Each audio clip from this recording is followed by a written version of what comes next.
earlier this year following explosive allegations of political interference in the criminal justice system, presidential spokesperson Vincent Magwenya. President Ramaphosa once again expresses his deepest appreciation for the work conducted by the Commission as well as for the manner in which law enforcement agencies are following up testimony emerging from the Commission hearings. The DA in Ekurhuleni has called for swift prosecution in the case against some of the city's senior officials. It comes as former city manager Imogen Mashazi, suspended EMPD Deputy Chief Julius Mkhwanazi, and two others appear in the Germiston Specialized Commercial Crimes Court this afternoon. The four were arrested overnight by the Madlanga Commission Recommendations Task Team. The case centers around allegations that senior municipal officials ignored recommendations to discipline Mkhwanazi over his alleged role in facilitating the fitting of blue lights onto vehicles linked to alleged crime king boss Vusimuzi Matlala.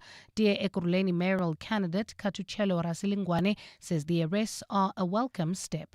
These arrests are a result of sustained efforts at accountability by multiple actors, including the Madlanga Commission, the investigative journalists, the whistleblowers, as well as the Democratic Alliance, as we have been building a criminal case against Mashazi. So that is the reason why we are here. We are here to see the rule of law and those that for the longest of time have believed that they are above the rule of law being held accountable. Former State Security Minister Bongani Bongo has failed in his bid to stop his corruption case from going ahead. The Constitutional Court has dismissed Bongo's application to overturn a Supreme Court of Appeal ruling that set aside his 2021 acquittal. Bongo is accused of attempting to bribe Parliament's former legal advisor in 2017 while serving as an ANC MP, allegedly to halt Parliament's inquiry into state capture at Eskom.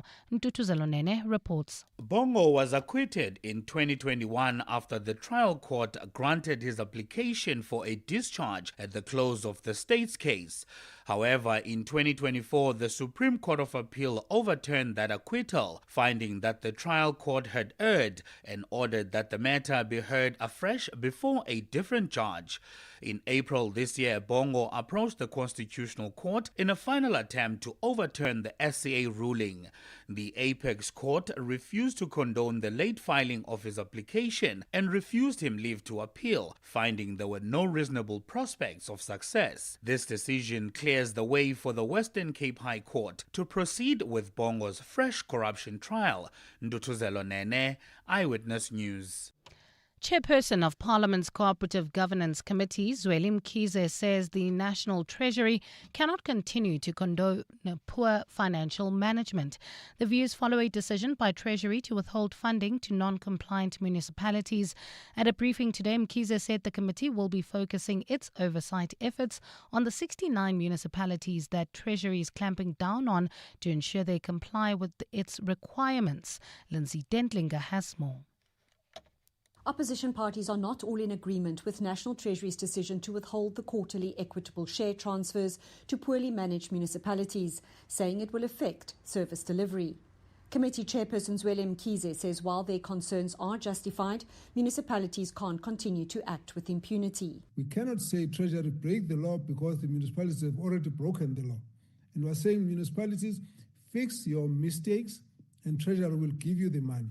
Mkhize says the lack of consequence management for officials who don't manage municipal finances correctly is largely to blame for the current situation. There must be actions on those who cause the irregularities so that it is not illegal for Treasury to spend money where there have been transgressions. He says Parliament has a duty to ensure municipal finance laws are being complied with and to support the Treasury and the Auditor General where irregularities have been identified. Lindsay Dentlinger, Eyewitness News, Parliament. And the World Health Organization says the latest Ebola outbreak in the DRC has now claimed the lives of 600 people. The organization published the figures today, only 3 days after the figure topped 500. Updated numbers issued by the UN Health Agency also show there have been over 1,700 confirmed cases in the DRC since the outbreak was declared in May. 2 other people have died in neighboring Uganda, where 17 patients have recovered out of a total of 20 confirmed cases. While gold is trading at $4,113.86 an ounce. The rand is at 16.39 to the dollar, 21.94 to the pound, 18.73 to the euro, and Brent crude oil is at $77.28 a barrel. Well, at this stage, if you're leaving Roodepoort heading into the Lerato Kagiso area, there's an accident scene on Randfontein Road near Adcock. This is causing more than a 30-minute delay all the way to Miles Stocker Road. So please avoid Randfontein Road at this stage if you're heading towards Kagiso. Also, look out for those faulty traffic lights in Marlborough at Marlborough Drive and Old Pretoria Road. In your sport, Morocco looking to upset confident France in the first FIFA World Cup quarter-final. Ruben Amorim confident that he's now a better manager following AC Milan appointment. And the latest from the Wimbledon semi-final between Coco Gauff and Karolina Muchova. It's a fine afternoon in Gauteng today. Temperatures have peaked at highs of between 20 and 22 degrees. The top story in EWN, the Madlanga Commission of Inquiry has been granted more time to complete its work.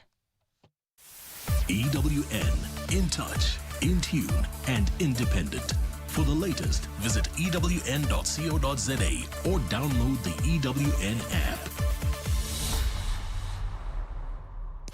On Sunday, 26 July, 7:02 Josie My Josie Walk the Talk unites us all in the iconic Joburg CBD. 7:02 Walk the Talk. Abize bonke. Enter now on primemediaplus.com. You're with John Perlman on 702. Streaming on the Prime Media Plus app, DSTV channel 856, 92.7 and 106 FM.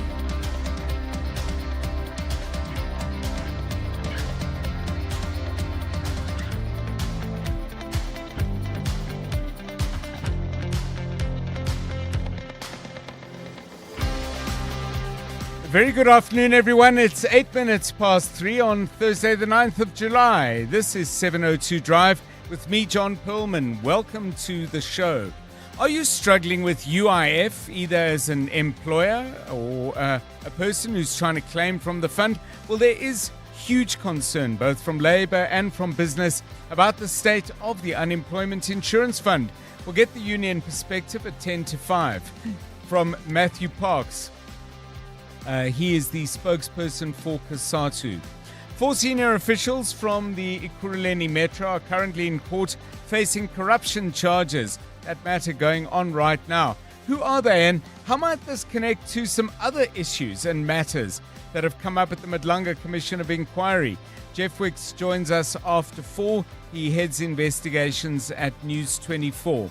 And speaking of the Commission, a very different kind of day out at the Bridget Mablandla Justice College. Focus less on what's gone wrong and people with awkward questions to answer, and very much a focus on how might things be fixed when all the dust settles. It says sanctions range from verbal warnings, written warnings, suspension without pay, or referral for disciplinary steps. Only a single dismissal has thus far been reported in the public service over the last 2 years. So can I just clarify what you're saying there, that in relation to disclosure issues, false disclosures on the form, refusal to disclose, failure to disclose, there has literally across the entire public service only been 1 dismissal in the last 2 years? That's correct. But I would like to extend that to say that this also includes your lifestyle reviews, your lifestyle investigations. Yeah, it's been a fascinating day, and if you haven't had a chance to watch, just go online and check out Dr. Albertus Skuman. He's an expert on corruption and corruption prevention systems, has worked extensively with the World Bank, and he has been absolutely laying bare the weaknesses in the anti-corruption systems at the SAPS. But as you heard a moment ago there, also from time to time, the conversation is extended to the public service in general. It's not a pretty picture. That's the bad news. The good news is he's got a lot of ideas about how to fix it. Khumotso Modise has been watching the session. She joins us shortly for an update. And then, of course, we had a day off from the World Cup. How did you cope? At the World Cup tonight, Africa's last hope in the tournament heads for a quarterfinal showdown with the mighty France. It's Morocco's day.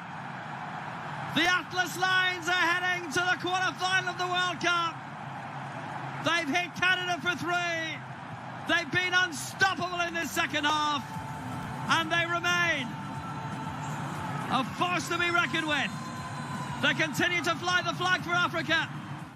We were talking a little bit earlier, and I was saying I'd love to get a sense of what the atmosphere is in the huge cities and smaller towns in Morocco, right on the northern end of our own continent. So we're going to be going to Morocco a little bit later in the show, sometime around 4 o'clock. We're going to get a perspective, someone joining us from the media platform Morocco World News. And I'm really looking forward to getting a sense of how they're building up. Imagine that, being in a country that is in World Cup quarterfinal. Of course, Morocco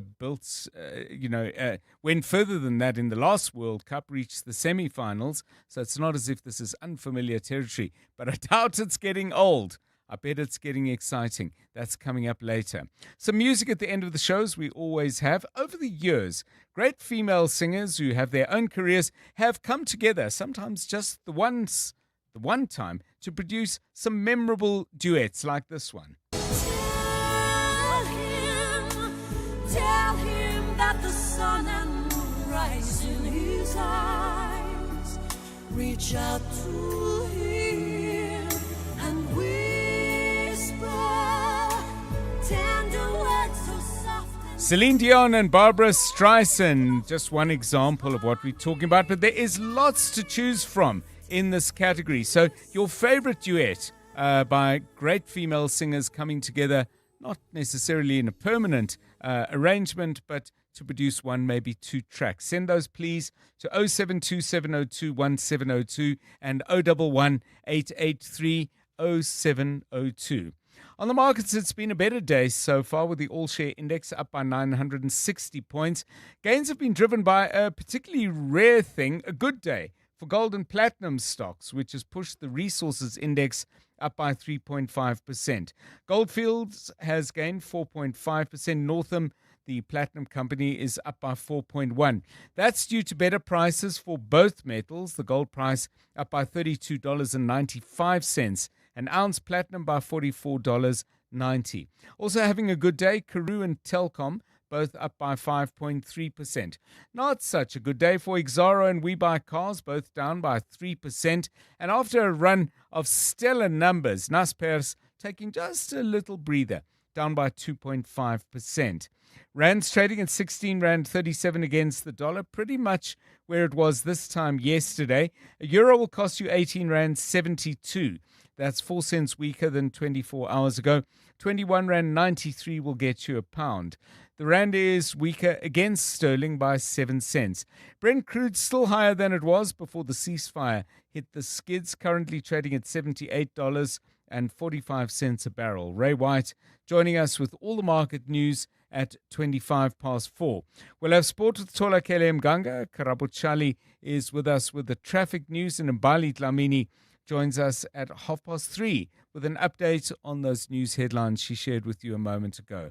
This is 702 Drive. We're live in the place where you live. If it's happening in 702 land, you will get to hear about it as soon as we know about it. But we can't be everywhere. We can't know everything, although we do our level best, and that's where you come in. If there's stuff going on in your neighborhood or aspects of a story we're covering, but perhaps not getting every single angle that we should, please get in touch. 072-702-1702 or give us a ring on 011-883-0702. 702 Drive, it's 3:15. 702. Let's walk the talk. So, Karabo Chali, I believe you've been thinking about your household items that might need a long service award. Very novel concepts. Do share with us your thinking. Yeah, well, everybody has that one thing that just doesn't want to retire or break down in their household, and it's been there for ages. Mm-hmm. And I've been thinking, I've had an ironing board when I moved out of my parents' house 13, 12 years ago, plus minus, and it's still working fine. And when I think and I look around my property, that's the oldest thing that's still sticking around. And there's other things that still are there, but the ironing board is something that I personally bought myself, so it's got a sentimental thing. There's something that my mother bought, a blanket, when I moved out of home to go to varsity. And she bought me a blanket, a nice winter blanket, which my son still uses now. Yes, it's his favorite blanket. I don't know why, and I sometimes we fight over it, but hey. And then my partner, we were discussing this issue yesterday, and she's like, her SIM card, she's had it since 2010. Her SIM card? Yeah, phone SIM cards. The original SIM card when she same number contract. Phone. So I never had to look around for her if I needed to call her. I knew exactly which number phone to call her, and I still know the number phone since when I met her, and even before I met her. She still has the same number phone. So household stuff that has just lasted and lasted and lasted. Jonathan Fairburn, do you have anything like that in your place where you live? So it would also be something that I took from my parents' home. And there were two things. The one we ended up getting rid of, but from whatever I can remember, so I moved out of home when I was 29. So for 29 years, and then it remained until my parents passed away, which was another, probably another 20 odd years. They had this white kist. Remember kists? It was a big thing. Where they store everything. Everything. Birth certificates? Birth certificates, photo albums, blankets, cutlery, you name it. So it was this beautiful white kist that was in their bedroom at the foot of their bed against the wall. And this thing, I used to jump off it onto their bed. And that thing remained and lasted for so long. It was probably the longest thing that they had in their home that remained. And then eventually the legs started giving way. And they don't make kists the same way they did back in those days. Well, do people still have kists? I have one. Homes? Have you got one? Yeah. I don't have a kist. That, and then what I have in my home now but doesn't get used is those warmer drawers. Remember the food warmer drawers? Yes. Also old school thing. So you would open the top and then it would have these stainless steel lids and individual dishes, which you could put the veggies in on the top.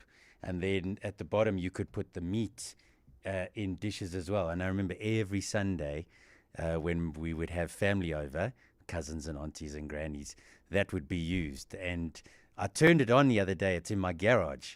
It still works perfectly fine. Oh, nice. But I don't use it. I don't need it, you know.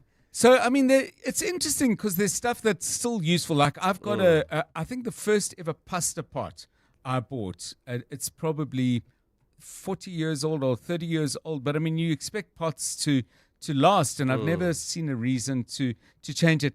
And then there's stuff that you keep also because it's got special memory attached to it, and it reminds you. So stuff in your house that deserves a long service award, either because it just keeps on going and it's useful and you put it to work, or you're kind of hanging on to it because it's a little bit special, which would, I think, fit in with Karabo and the blanket he's fighting over with his son, because presumably you have other blankets, but that's the blanket, eh?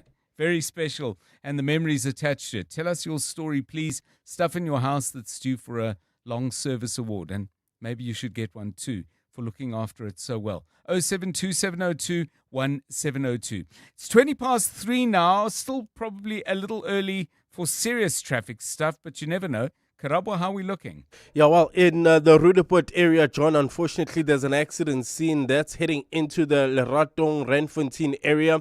That's on Randfontein Road, approaching Adcock Road, and this is causing about a 30-minute delay all the way from Corlett Avenue. So if you are leaving Rudeport, Soweto, heading towards Kagiso, avoid that route at all costs. Rather use the R558, that's via Dobsonville as an alternative. In Midrand, traffic also a bit sluggish. N1 northbound between Allendale and New Road. Also, traffic lights not working still in four ways at Winnie Mandela Drive and Monte Casino Boulevard. Also, traffic lights not working in Marlborough at Marlborough Drive and Old Pretoria Road. If you come across any other traffic issues, kindly WhatsApp us on 072-702-1702. Aubrey Masango. Weekday evenings, 8 to midnight. in the Madlanga Commission, there's a guy by the name of Witness M. We are now getting closer to the people who know where the joints are. Kat Matala was supposed to give testimony, and it was decided that because people don't want the cat to sing, because once the cat sings, affidavits were received by the Madlanga Commission from very important people denying all wrong. I'm saying to you that if the Madlanga Commission is what we think it is, people are going to be silenced. Aubrey Masango. 8 to midnight on 702. 702. Welcome to Nando's Taste-Demonials. It's the flavor!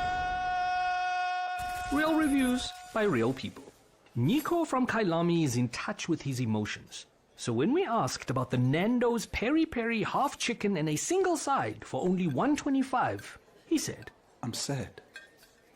I finished it. Ah, Nikos, ungawari. Because this chicken season has more episodes. Nando's. Oh, what a place. You can become a victim of a legal problem. Wrongful arrest, assault, uncontested divorce, rental disputes, maintenance matters, or labor problems. It can happen to you. Clientele Legal provides tough professional lawyers for an affordable monthly premium. Our legal team is standing by to assist you 24 hours a day. Join today. SMS Legal to 48721. That's legal to 48721.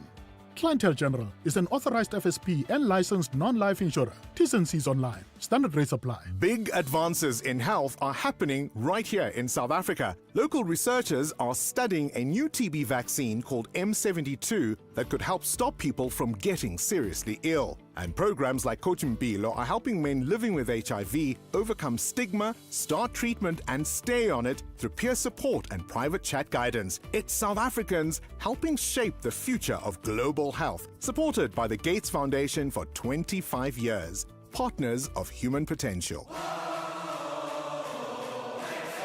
Score big with the Checkers XXL Savings Championship with over 150 million rand in weekly extra savings. Get Future Life Bran Flake cereal 900 grams for $79.99. Pampers Jumbo Pack or Premium Care Value Pack disposable nappies or pants for $239.99. And Pantene shampoo and conditioner, any two for $139.99. Valid until 12 July, only at Checkers.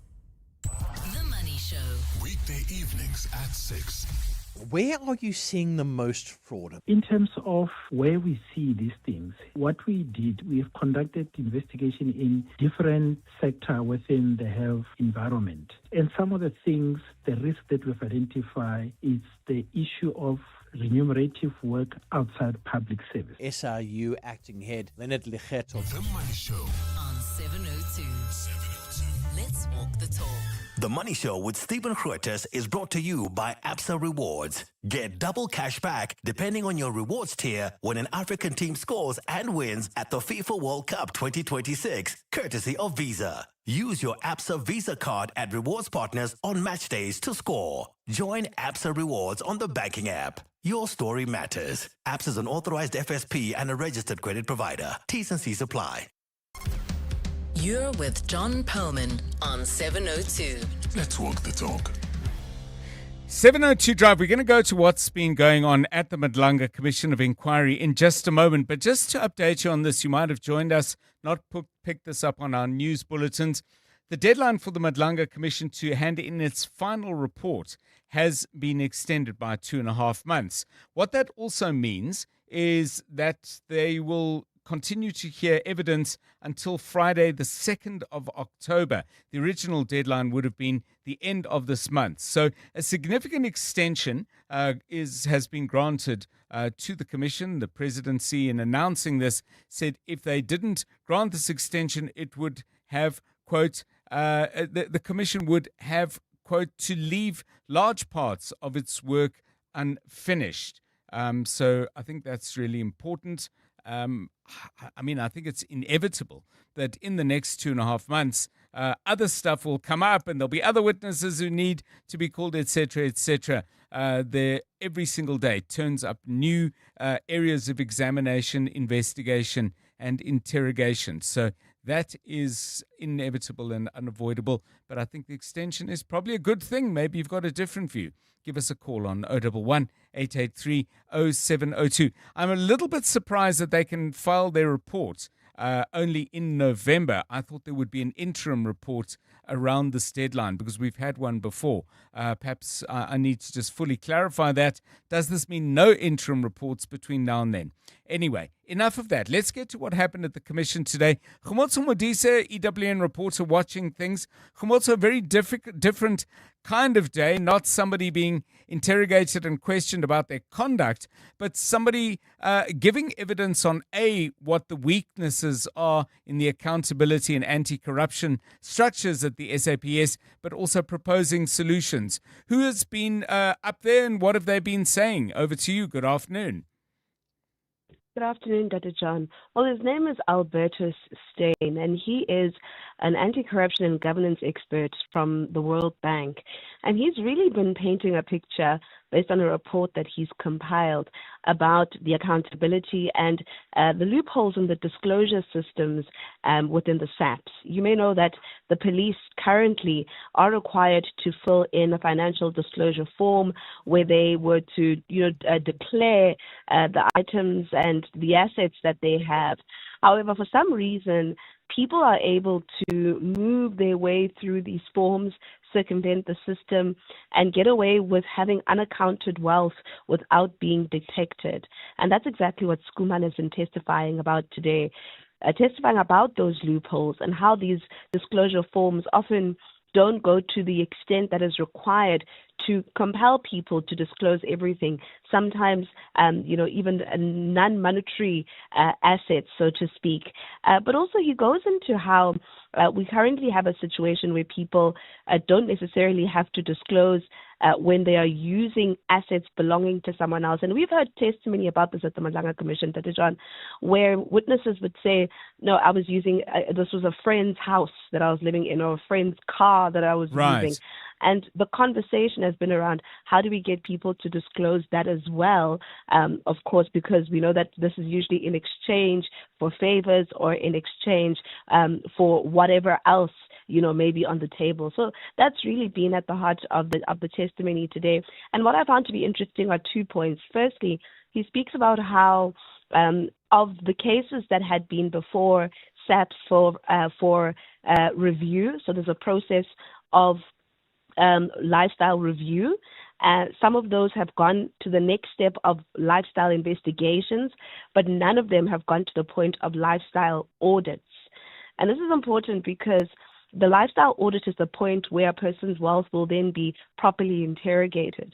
But for some reason, over the last 5 years, there have been no proper lifestyle audits within SAPS. That's the first point that he makes. But also this afternoon, he wrapped up his testimony by making another important point, Dr. John, and this is around the number of people that have been fired or that have, been released from the public service as a result of failing to make proper disclosures. And he says in the last 2 years, there's only been a single dismissal from this. And he says the reason for this is because the sanctions are really a slap on the wrist for police officers who do not disclose as they should. And this is really at the heart of the problem that he says when it comes to police officers that have wealth that just cannot be explained, and how they can continue to do this for years and it goes unaccounted for, but also it goes without being flagged for many years. Thank you so much, Khumotso Modise, giving you a real sense of what Dr. Albertus Skuman was sharing today. I have to say, I found it a fascinating session of the Madlanga Commission, and I wasn't actually able to watch all of it or hear all of it.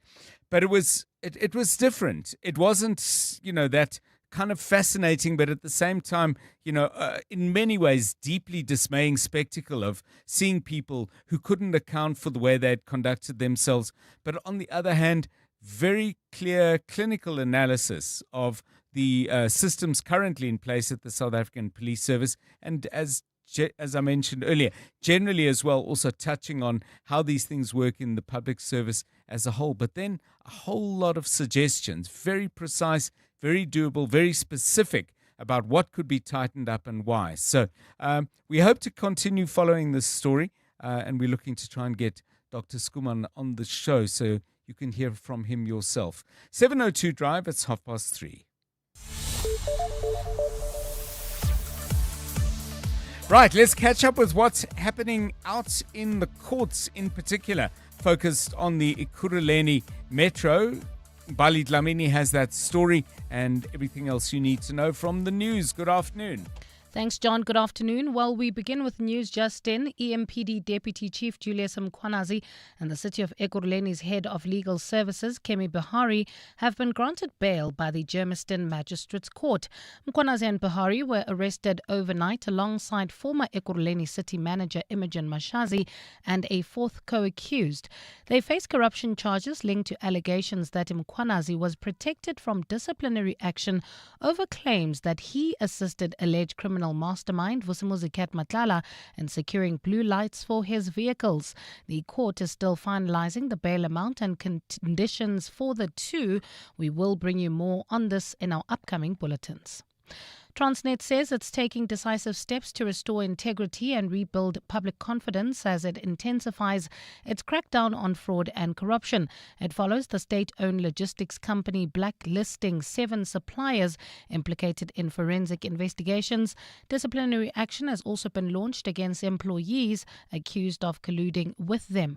Transnet spokesperson Ayanda Shezi. As Transnet, we remain committed to upholding the principles of good governance and conducting our business with the highest standards of integrity and accountability. This also sends a clear signal that unlawful conduct will not be tolerated under any circumstances. South Africa's export prices continued to strengthen in May, while import prices declined further, pointing to favourable trade price conditions despite global uncertainty.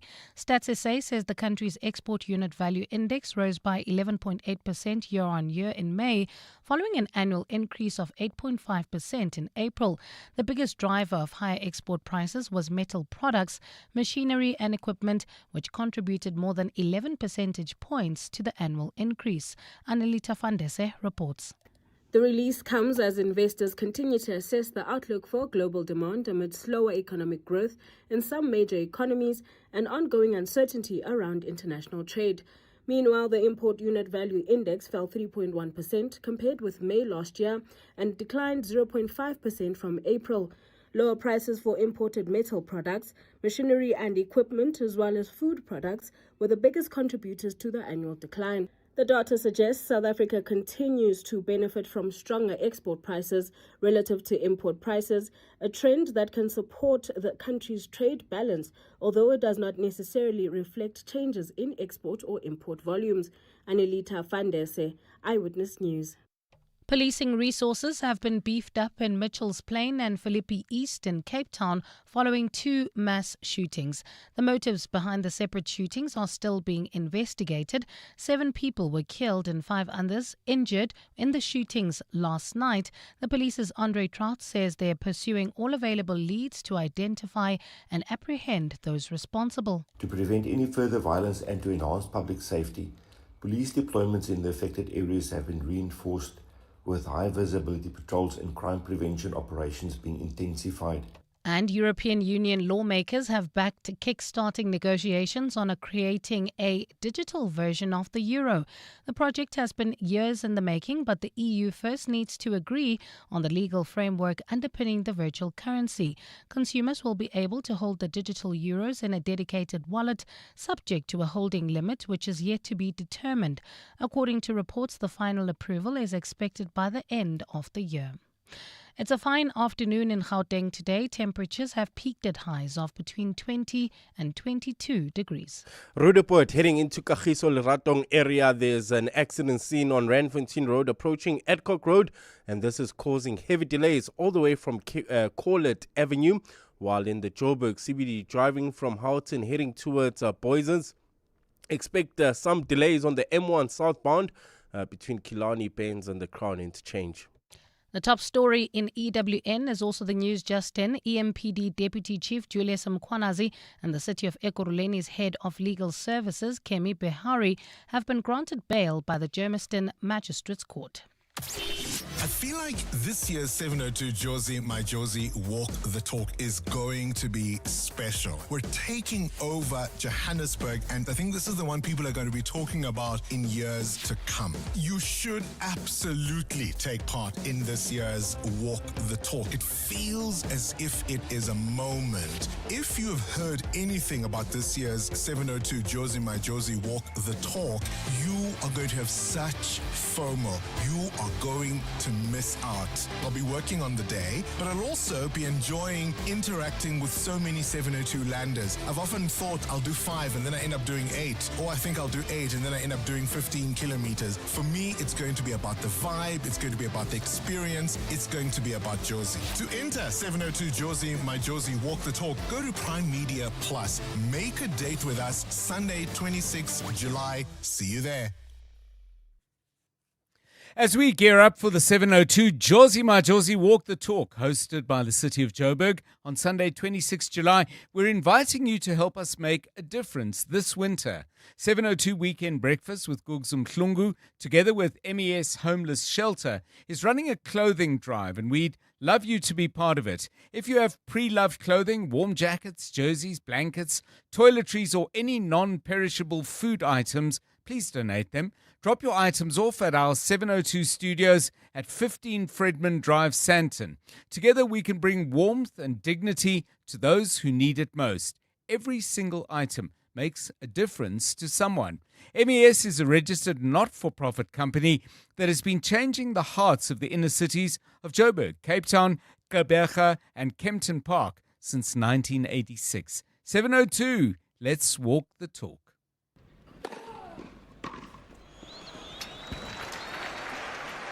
Sure, they aced it.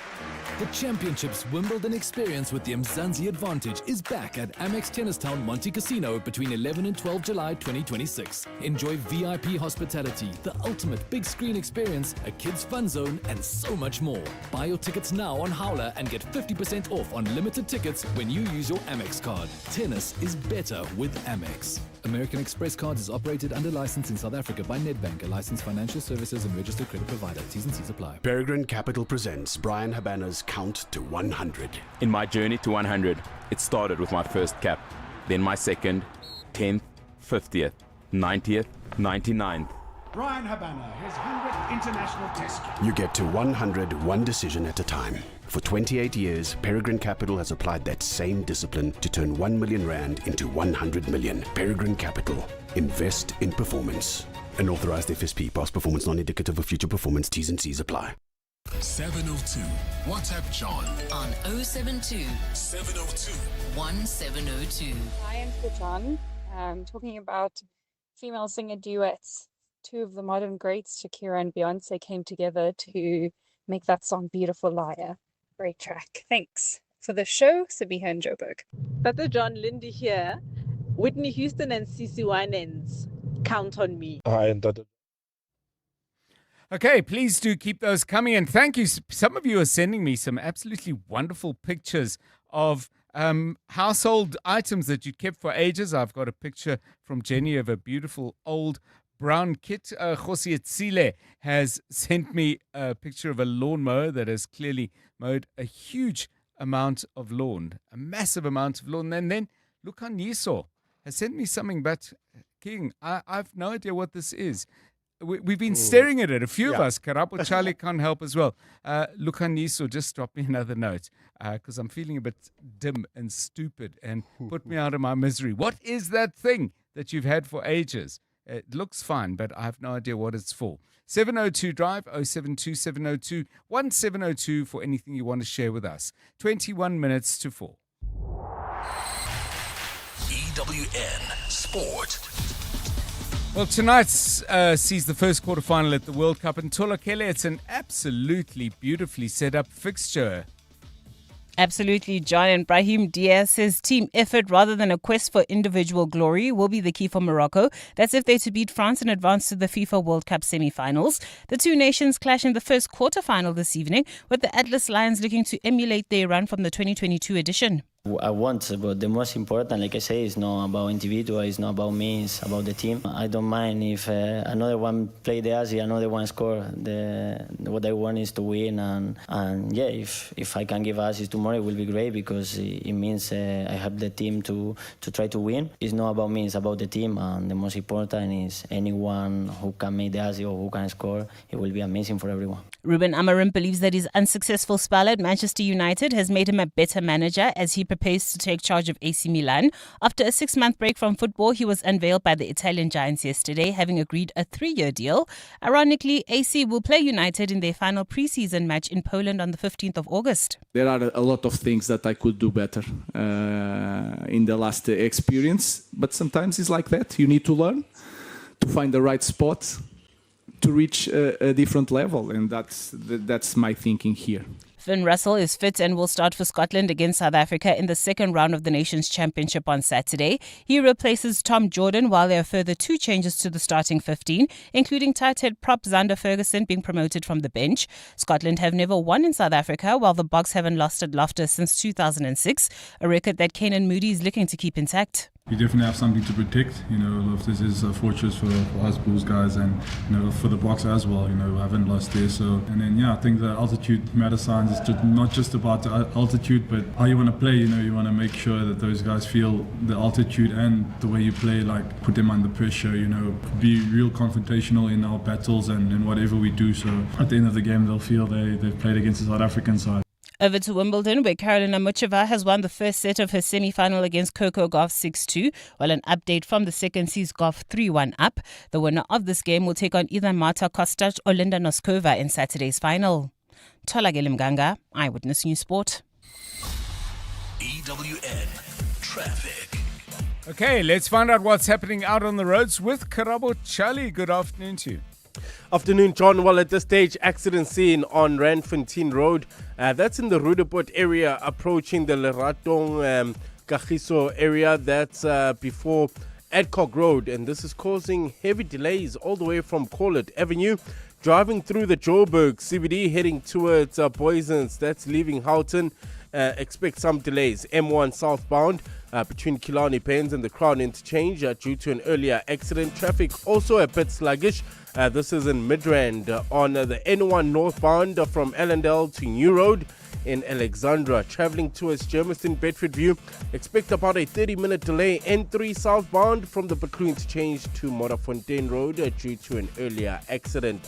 For the latest traffic updates, you can also follow us on X at EWN Traffic. There's more EWN on air, online, and on the EWN app. You're with John Perlman on 702. Let's walk the talk.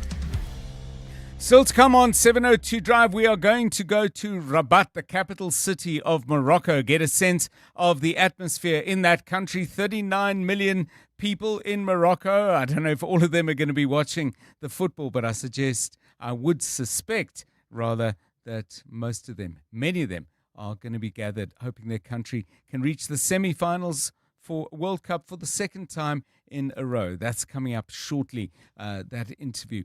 Tola Kele, we were just talking about household items that deserve long service awards, things that you've kept for ages, like Stishera, for example, who says an item in my household deserving of a long service award is our KIC chest freezer, bought in 1992, still going strong, never been for any type of repairs since 34 years of loyalty. Anything equivalent? Maybe not 34 years, but long service nonetheless. My parents have a food warmer that I'm pretty sure hasn't worked in the past 5 years, but we've never thought to go repair it. But I remember when we were kids, when my mom was like seriously cooking Sunday, yes, she used that food warmer and we were like, yeah, that's the one. That's how we know that the food was going to be delicious. It's cream colored and has like this Scotch design that's in red and white. And it always said like at the bottom of, because we have like a whole long aisle of where the pots are. Yes. And it was always at the bottom. And when she was like, today's the day you have to clean that food warmer, you worked. Because it's one of those that when there's a lot of fat used, you have to just really scratch it away to make sure that it's proper clean. So look, I mean, if that food warmer doesn't work, I know a guy Kabazela. He's got one. It's not being used, but it works beautifully. Although you'll have to, there'll be a sentimentality premium because of where he got it from. So these food warmers are like things before microwaves. I think so. Oh, because I'm assuming when people got married, they're different. Yeah. Oh, because some stoves also have like food warmers at the bottom where I don't know. My mother used to. There was this. That's where space. the age difference between me and you. Okay. I've never seen that before in my life. Yeah. Microwave to heat up, full food warmer to keep it warm. Fair enough. That's it. As I understand it, based on my vast experience of preparing huge meals. 14 minutes now to 4 o'clock. Drive home with John Perlman on 702. Let's walk the talk. Well, now let's talk about this. From trade and infrastructure to innovation and investment, the decisions shaping Africa's economic future are increasingly being driven through collaboration across borders and sectors. Africa Unlocked, hosted by Standard Bank Business and Commercial Banking, is one of the continent's leading business conferences, bringing together influential voices from business, government, and finance to explore practical ways to accelerate growth. This year's theme for the conference, Built in Africa, Amplifying Continental Growth. It puts the spotlight on the opportunities and partnerships needed to build a more competitive and connected African economy. Jacob Mushokwa is at the conference and he's there to bring you everything you need to know. Jacob, a very good afternoon to you. So this is the third Africa Unlocked. What are the key themes that are being explored? Good afternoon to you. Good afternoon, John. A pleasure to be speaking to you. So the main theme is, of course, Built in Africa, and it's about amplifying the continental growth. And what I take away from what's been spoken about so far is that the Chief Executive Officer of Business and Commercial Banking, Bill Blackie, said he's been traveling the African continent for a while, and he recently spoke about how an East African company founded back in 1978 as a manufacturer of super enameled copper cables has now grown into a dominant producer of domestic and industrial power cables. It also supplies across the region and is now expanding into solar energy as well. Basically, he's saying that after speaking to the owner, they both see the value of an East African business which is built in East Africa and is also enabling East Africa's future. And what I've also seen that's emerged from here today is that business banking clients, they trade more with each other across the continent than with any single external partners. That means they trade more than China, the USA, and even the European Union.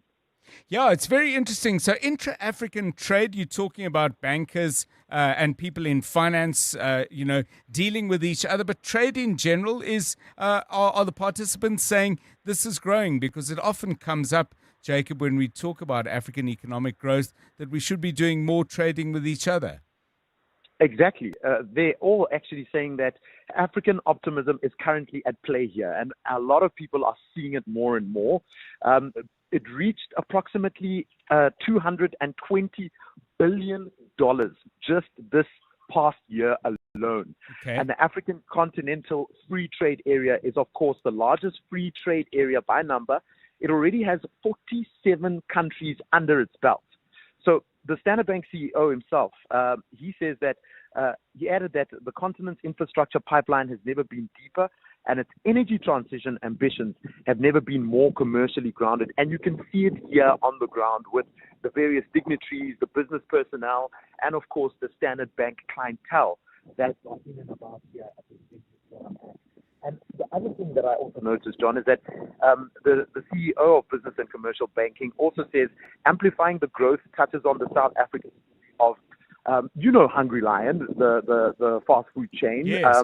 It has now opened 500 stores across 9 countries, and it employs 10,000 people. Mind you, 2 years ago, it only had 100 restaurants on the African continent. And then another example that was also thrown in there is intra-African trade doing its best with Dangote Petroleum. I mean, that's a refinery that's known in Lagos, and it's now a world-class facility. The projects there are dubbed what they call an ecosystem of supplies, contractors, and even logistic operators. So basically what Standard Bank Business Banking is saying is they are backing the continent from many avenues, whether it be infrastructure, whether it be oil and gas, and also another conversation that's currently taking place inside here right now, which I've obviously stepped out for, is the conversation around technology and AI. So as soon as we get off the phone, I'm going back in to get into an idea on how Standard Bank plans on embracing artificial intelligence in terms of building the future of the African continent. Jacob Mushokwe, let's not keep you from that interesting conversation. Joining us on the line, Cape Talk presenter, and sharing with us what's going on at Africa Unlocked. And keep listening to 702 for more exclusive insights, strategic highlights, and impactful updates from Africa's premier platform for business and economic dialogue. Africa Unlocked 2026, hosted by Standard Bank Business and Commercial Banking. It's 9 minutes now to 4. Whether you're following every match or just the ones that matter most, stay connected to 702 Cape Talk and EWN.co.za to stay connected to the world's greatest game. Right, let's focus our attention now on the first quarter final of the World Cup. France, defeated finalists last year, are up against Morocco, the last African team left in the competition, and themselves semi-finalists at the World Cup in 2022. Let's go straight to the capital of that country and welcome to 702 Drive Ikram Shrachna, who is a journalist with Morocco World News. Ikram, welcome. Thanks so much for giving us your time. Will most people in Rabat, for example, be watching the game in big public viewing areas, or do people tend to watch at home? What can we expect in Rabat in the late hours of Thursday night tonight? Hello, John, and thank you so much for having me. Yes, I don't know if you heard my question. Yes. Rabat has been... Yes, I did. So, Rabat has been buzzing since early this morning. You can absolutely feel them. You can see cafes preparing, restaurants preparing for a full house tonight because, as you said, people rarely want to watch these games alone and in their homes. Everyone is anticipating a great victory. So, families are definitely planning gatherings. Friends have been organizing where they'll watch together. Even people who do not normally follow football closely are talking about the match and are excited to see how it goes. It's going to be a long night, particularly if it goes to extra time and penalties. I don't know if schools are on holiday now in Morocco, but presumably nobody's expecting huge levels of productivity in the workplace tomorrow. Schools are not on holidays and work resumes. School's in session, work's in session, everything. Life is exactly as it is. However, people are still, excited, and we still watch the games and still tune in and still show up for work and show up for school. You spoke about a victory tonight. I mean, our levels of optimism high. Morocco have played very, very well, particularly that second half against Canada, but France have been formidable as well. How are people sort of evaluating the game and what it'll take to actually deliver a win? Yes. So there's a mix of excitement, obviously. There is confidence, optimism, but most importantly, there is respect. There is enormous respect for France. Everyone knows they're one of football's biggest nations. They have incredible players and huge tournament experience. But Moroccans don't feel like they're simply happy to be there, happy to be in the quarterfinals. In 2022, we reached the semifinals, which was already historic and big. This time, Morocco has consistently performed well over all the games and over the past few years. So people genuinely believe this team belongs among big teams and the world's elites. So it's less about hoping for a miracle for us this time around and more about believing that our team in Morocco can compete with anybody if they just play to their strengths. If we go back to 2022, I mean, Morocco's achievement in that World Cup in Qatar was extraordinary. Ikram, are people as elated as they were last time? I mean, some people might say, well, we've done this before. We're just doing what we've done before. But I would imagine progressing in a World Cup never gets old for anybody. I mean, is it as if you're doing it for the first time? Yes, precisely, John. I mean, the World Cup is football's biggest stage. It's football's biggest tournament. It's seeing your country make a deep run into it is always a delight and always a pleasure, and it never gets old. Even for the already established heavyweights in the tournament, you can see them still celebrate making it to the quarterfinals. Argentina defeated Egypt yesterday or the day before, and he still cried. Tears of joy. Yes. Took tears of joy despite him being world champion. So I'd say it never gets old, and we're just as excited as we were last time, obviously. So it's wonderful being a journalist, but it can be tricky as well. Ikram, are you going to be able to just watch the game, or are you on duty with, I don't know if reporters still use pens, but with your pen at the ready and a deadline to meet as soon as the game's over? Yes, I can. Yeah, I can attest to that. Yeah. It is a busy time for everyone, especially for reporters. And with our team still competing, it can get tricky. But I am working the morning shift, so I will be watching the game and enjoying it as a spectator and not as a journalist. But I trust that my colleagues will have their pens ready, as you said, or their keyboards ready, and they will get the job done. So where will you watch the game? I mean, do you have a lucky place that has served you well through the World Cup? Will you go to a big public viewing area if indeed they've set up big screens in squares and so on? What's your plan?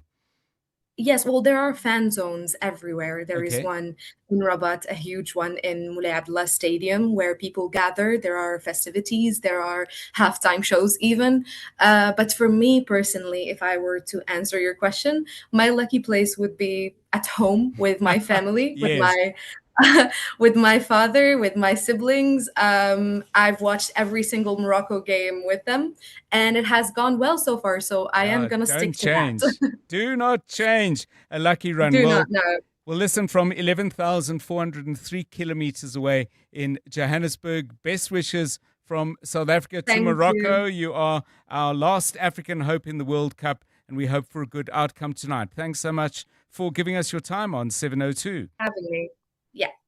Ikram Srakhna is a journalist at Morocco World News, joining us on the line from the capital city and the country's 7th largest city in Morocco. 39 million people in Morocco. I suspect most of them will either be watching the football or perhaps finding a quiet, dark place because they are too anxious to watch. I doubt it. They sound really, really confident, both the fans and the team. Fabulous game in prospect. We'll hear more about it in the build-up from Tolakele. She joins us at about 20 minutes to 5 with that. It's 2 minutes to 4.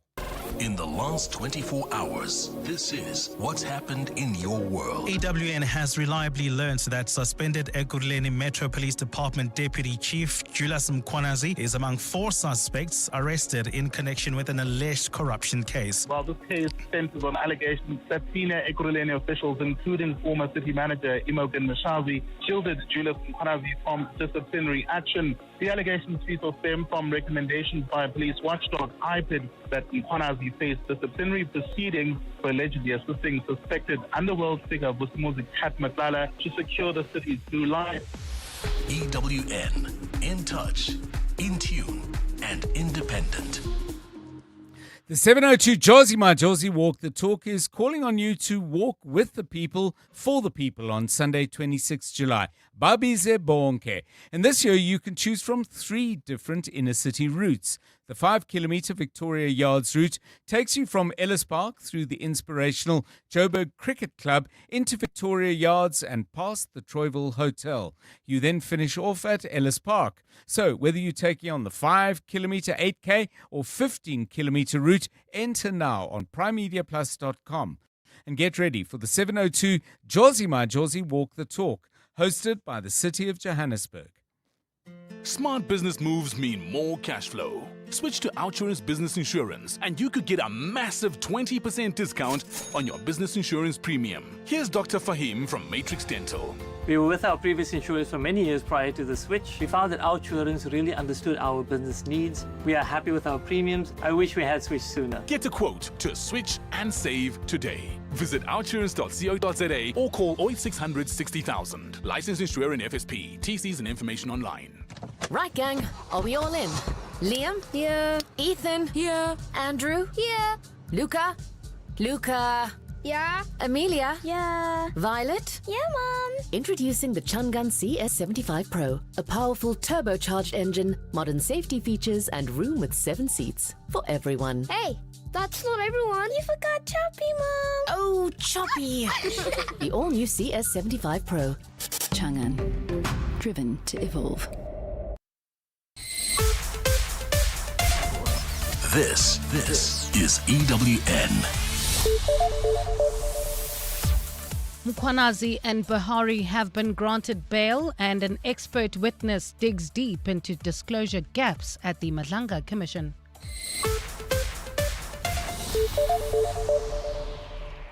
Good afternoon, I'm Bali Dlamini. EMPD Deputy Chief Julius Mkhwanazi and the City of Ekurhulene's Head of Legal Services, Kemi Buhari, have been granted bail by the Germiston Magistrates Court. Mkhwanazi and Buhari were arrested overnight alongside former Ekurhulene City Manager Imogen Mashazi and a fourth accused. They face corruption charges linked to allegations that Mkhwanazi was protected from disciplinary action over claims he assisted alleged criminal mastermind Vusimuzi Matlala in securing blue lights for his vehicles. The court is still finalizing the bail amount and conditions for the two.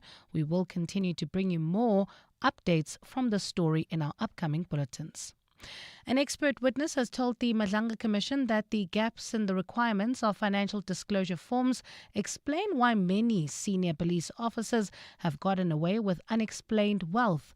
World Bank anti-corruption and governance expert Albertus Skuman gave testimony today on a report that he has compiled on the loopholes in the asset disclosure systems within the police service. Skuman has testified that in the last 5 years, none of the lifestyle reviews or investigations into officers have been escalated for lifestyle audits. This is despite the Commission hearing countless testimony about officers with wealth that cannot be explained. Skuman says the current frameworks for sanctions in the police are ineffective. Again, follow-up is decentralized, creating the same risk of capture, of pressure by colleagues, or of officials themselves being involved in corrupt networks. This delegation of authority allows for inconsistencies in applying consequence management based on the individual discretion of heads of departments and hampers effective oversight across 42 national and 97 provincial departments. Former State Security Minister Bongani Bongo has failed in his bid to stop his corruption case from proceeding. The Constitutional Court has dismissed Bongo's application to overturn a Supreme Court of Appeal ruling that set aside his 2021 acquittal. Bongo is accused of attempting to bribe Parliament's former legal advisor in 2017 while serving as an MP, allegedly to halt Parliament's inquiry into state capture at Eskom. Ndutuzelo Nene has more. Bongo was acquitted in 2021 after the trial court granted his application for a discharge at the close of the state's case. However, in 2024, the Supreme Court of Appeal overturned that acquittal, finding that the trial court had erred and ordered that the matter be heard afresh before a different judge. In April this year, Bongo approached the Constitutional Court in a final attempt to overturn the SCA ruling. The Apex Court refused to condone the late filing of his application and refused him leave to appeal, finding there were no reasonable prospects of success. This decision clears the way for the Western Cape High Court to proceed with Bongo's fresh corruption trial. Ndutuzelo Nene, Eyewitness News. Chairperson of Parliament's Cooperative Governance Committee, Willem Kize, says the National Treasury cannot continue to condone poor financial management. The views follow a decision by Treasury to withhold funding to non-compliant municipalities in the country. And a briefing today, Mkhize said the committee will focus its oversight efforts on the 69 municipalities that Treasury is clamping down on. Lindsay Dentlinger has more. Opposition parties are not all in agreement with National Treasury's decision to withhold the quarterly equitable share transfers to poorly managed municipalities, saying it will affect service delivery. Committee Chairperson Willem Kize says while their concerns are justified, municipalities can't continue to act with impunity. We cannot say Treasury break the law because the municipalities have already broken the law. And we are saying municipalities, fix your mistakes and Treasury will give you the money. Mkhize says the lack of consequence management for officials who don't manage municipal finances correctly is largely to blame for the current situation. There must be actions on those who cause the irregularities so that it is not illegal for Treasury to spend money where there have been transgressions. He says Parliament has a duty to ensure municipal finance laws are being complied with and to support the Treasury and the Auditor General where irregularities have been identified. Lindsay Dentlinger, Eyewitness News, Parliament. And the death toll from devastating floods in southern China has now risen to 39. According to state media, 9 people are still missing while residents begin their cleanup operations. Since the start of this week, extreme weather has wreaked havoc on southern and central China, bringing torrential rain and severe flooding, with a super typhoon heading towards eastern provinces this weekend. Gold is trading at $4,113.86 an ounce. The rand is at 16.39 to the dollar, 21.94 to the pound, 18.73 to the euro, and Brent crude oil is at $77.28 a barrel. Well, at this stage, if you're traveling through Alexandra heading towards Germiston, expect about a 30-minute delay on the N3 southbound between the Butlu Interchange and Modderfontein Road due to an earlier accident. In Midrand heading towards Pretoria, traffic sluggish. That's the N1 northbound from Ellendale to New Road and traveling through the Joburg CBD. That's driving through Houghton. Expect heavy delays heading towards Boysons. So this is M1 southbound between Killarney Benz and the Crown Interchange. In your sport, friendship set aside as France and Morocco face off at the FIFA World Cup. 10 Arsenal players remain in contention to win football's biggest prize. And Portugal turn to Jesus as a new era begins. A fine Friday in store for Gauteng tomorrow. Johannesburg dropping to overnight lows of 3 degrees, peaking at 20. Pretoria 4 and 22, and Vereeniging 3 and 21 degrees. The top story in EWN, EMPD Deputy Chief Julius Mkhwanazi and the City of Ekurhulene's Head of Legal Services, Kemi Bahari, have been granted bail of 50,000 rand each by the Germiston Magistrates Court. EWN, in touch, in tune and independent. For the latest, visit ewn.co.za or download the EWN app. Visit primemediaplus.com to enter 702 Jozi My Jozi Walk the Talk. Hosted by the City of Johannesburg. Walk with the people, for our Jozi. For Joburg, by Joburg, in Joburg. Bamise bonke. 702. Drive home with John Perlman. John Perlman, 3 to 6 p.m. On 92.7 and 106 FM. Let's walk the talk. 702 Drive, it's 8 minutes past 4. Good to have you with us on the show. Coming up over the next hour, there's a lot we need to look into. First of all, have you been having any difficulties with the Unemployment Insurance Fund, either as somebody who's looking to get paid out your UIF benefits? Maybe you're in HR and that's an aspect of the work that you do. Perhaps you run a business that's had some difficulties and you've needed to draw on the UIF. I'd love to know from you what kind of problems you've faced. And we ask this because both business and labor have been raising the alarm sound about the collapse, what they say is the collapse of the UIF system.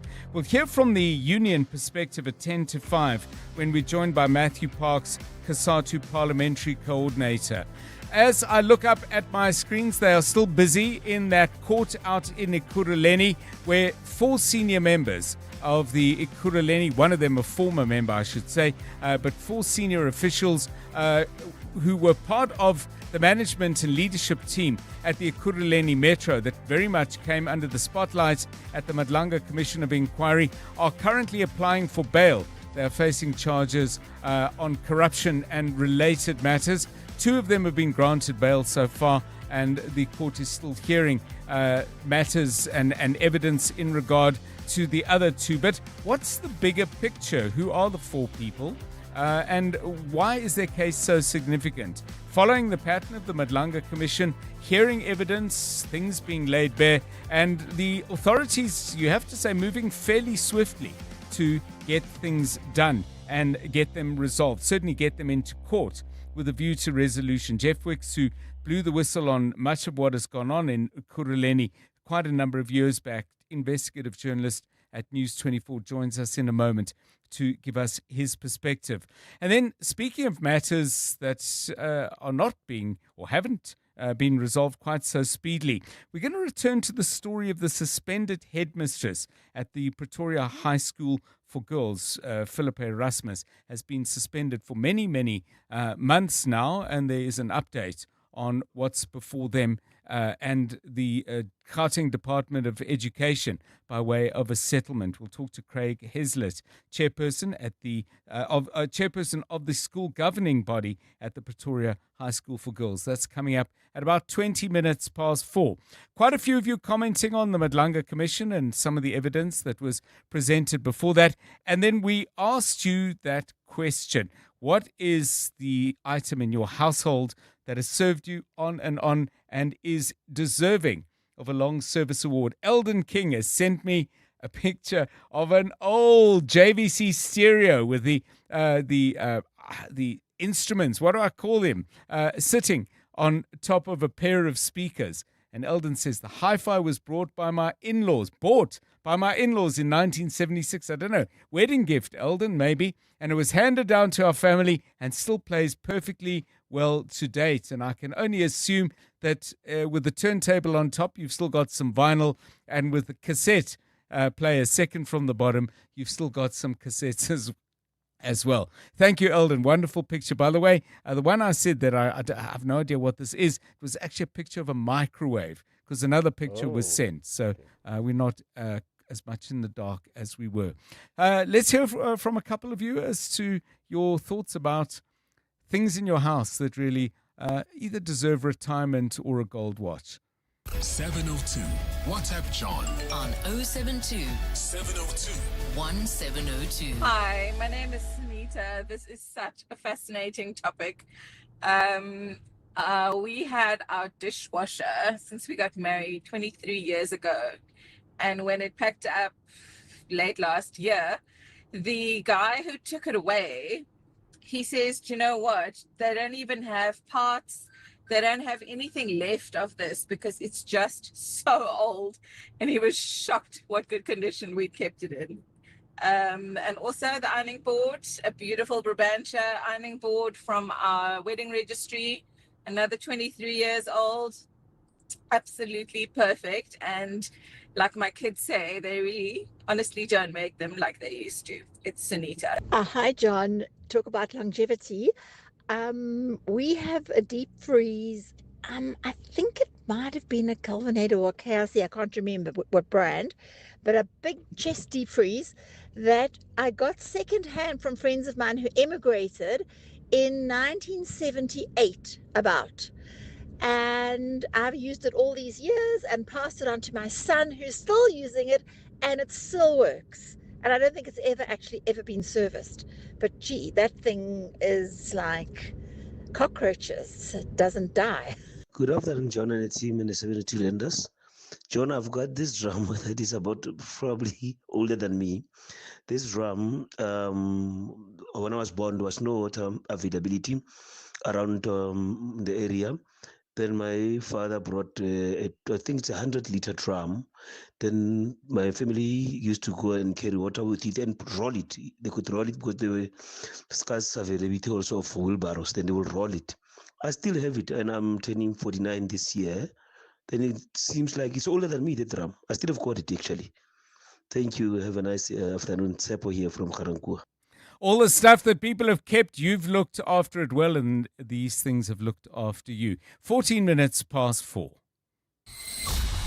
EWN Traffic. This EWN Traffic is brought to you by Outsurance. SMS out to 45142 now, and you could save on car insurance. If you don't, ask them for 500 Rand. Karabo Charlie is here to let us know what's happening on the roads. Good afternoon. Yeah, John, at this stage, if you're traveling through Alex, leaving the Midrand area, heading towards Bedford View, Germiston, you can still expect about a 30-minute delay. N3 southbound, this is between the Batu Interchange and Modderfontein Road due to an earlier accident. There's also slow-moving traffic in the Midrand area on the N1 northbound heading towards Centurion between Ellendale and New Road. Joburg CBD driving through Houghton. Expect delays heading towards Boysons. This is on the M1 southbound between Killarney Bains and the Crown Interchange. Also look out for those faulty traffic lights in four ways, Winnie Mandela Drive and Monte Casino Boulevard. If you come across any other traffic issues, kindly WhatsApp us on 072 702 1702. There's more EWN on air, online, and on the EWN app. 15 minutes watching the World Cup highlights goes by quickly, but 15 minutes stuck in traffic feels like torture. Fortunately, the Outsurance pointsmen are here to save the day. These heroes in green and purple have been easing traffic congestion for the past 20 years. The Outsurance pointsmen helping everyone get where they need to be quickly and safely. Just another way you always get something out. In proud partnership with 702. Show them some love online using #PointsmenLove. Outsurance is a licensed insurer and FSP. You're with John Perlman on 702. Let's walk the talk. Right, let's focus our attention now on the courts out in Ekurhuleni. 4 people have been appearing there for much of the day. 2 of them will only hear about their bail applications tomorrow. But the 4 people are or have been very senior people in the city of Ekurhuleni. One of them is suspended, the city of Ekurhuleni head of legal services, Kemi Behari. Also in the dock, City Manager Imogen Moshazi, suspended senior police officer, the Deputy Chief of the Ekurhuleni Metro Police Department, Julius Mkhwanazi, also amongst those in the dock. So what is this case all about, and how does it link to some of the other things in regard to Ekurhuleni that have come up both at the Madlanga Commission of Inquiry, but also in newspaper and other reports that have come out subsequently? Jeff Wicks, investigative journalist at News 24, was the first person in the media to shine a very acute spotlight on, in particular, Brigadier Julius Mkhwanazi, and he joins us now. Jeff Wicks, a very good afternoon to you. What do you make of this case? Does this touch on the most serious allegations against these 4? Afternoon, John. Thank you. Yes, certainly this is a case which has been 3.5 years in the offing, and perhaps not the most serious charges that they face, but certainly worthy charges. We reported in February 2023 that Julius Mkhwanazi had fraudulently issued a memorandum of understanding which gave Vusimuzi Kat Matlala authority to fit blue lights to his security vehicles. Mkhwanazi is also the man who helped facilitate the registration of those security vehicles as part of EMPD's fleet. And what we found out today by following court proceedings was that our media inquiry, when we first posed questions about this, is actually the genesis of this case. Because after that media inquiry was sent, there was an effort to discipline Mkhwanazi, and the state will allege that Behari, Linda Tlasheka, who is the head of HR, and Imogen Moshazi basically colluded with one another to protect him, and the quid pro quo was some very luxury salary raises for all of them. So, the charges are serious. They relate to fraud and corruption, but it's quite gratifying to see that our work has brought them up to this point. So I mentioned that Kemi Behari and Julius Mkhwanazi both getting bail of 50,000 Rand each, which is, I think, in the scale of things, substantial. Imogen Moshazi and the other person who's appearing, Linda Kasheko, who's the a senior person in HR, their bail will be heard again tomorrow, pending confirmation of address details. Jeff, I mean, what we've seen, for example, with Julius Mkhwanazi is he's facing more than one charge. Do you anticipate this happening with at least some of these people as well? Because you're saying these are not the most serious things they could be charged with, but they're certainly significant and as I think you put it, worthy of the court appearance. But are you expecting that one thing could lead to another? And if so, what? Well, John, this is these people have been the focus of much testimony before the Madlanga Commission. I mean, Julius Mkhwanazi is one person who faces multiple criminal charges. He's before court with Kagiso Lerutla, the city manager, the current city manager of Ekurhuleni, for attempting to dispose of a body. He's likely to be arrested and charged relating to the precious stones case. So, it appears that Ekurhuleni was a site of extraction and a site of capture. This is just one leg in that. And, as you mentioned, Imogen Mashazi will be spending the night behind bars. Spare a thought for her, because on Sunday we published a story which set out how she had once lived in a 60 million rand mansion that was previously owned by Edwin Sodi. So there's a significant lifestyle shift in the space of only a couple of days. In terms then of a broader question, I suppose, people have said, and I want your view, Jeff, that what's very different if you compare the Madlanga Commission to the Zondo Commission is the move to act in terms of more focused investigation, and in particular with a view to prosecution, is really a strong feature here. And the list of people who are now finding themselves facing charges is quite extensive. Do you think the difference is as marked as people are saying? I definitely think so. I think the major shift from the Zondo Commission up until this point is the formation of the Madlanga Commission task team that's basically doing police work in real time and acting on evidence that emerges from testimony before that commission. When you contrast it against the Zondo Commission, we waited for all of the recommendations that came at the very end of the process and tomes of writing. Then only could investigation start. What we're seeing now is a real haste and a move to act on evidence which is brought to the fore immediately. And I think that's part of the reason why people are buoyed by the Madlanga Commission, and everyone wants it to be extended because they can see results in real time. And that extension, as I mentioned earlier, has been granted. Thank you. Jeff Wicks, investigative journalist at News 24, joining us on 702 Drive. Are you seeing the Madlanga Commission as significantly different to commissions we've seen before? Most notably, I think the fairest point of comparison is with the Zondo Commission, because it traverses and covers the same areas of our national life. But your views on that? 072 702 1702, 22 minutes past 4. Drive home with John Perlman on 702. Let's walk the talk.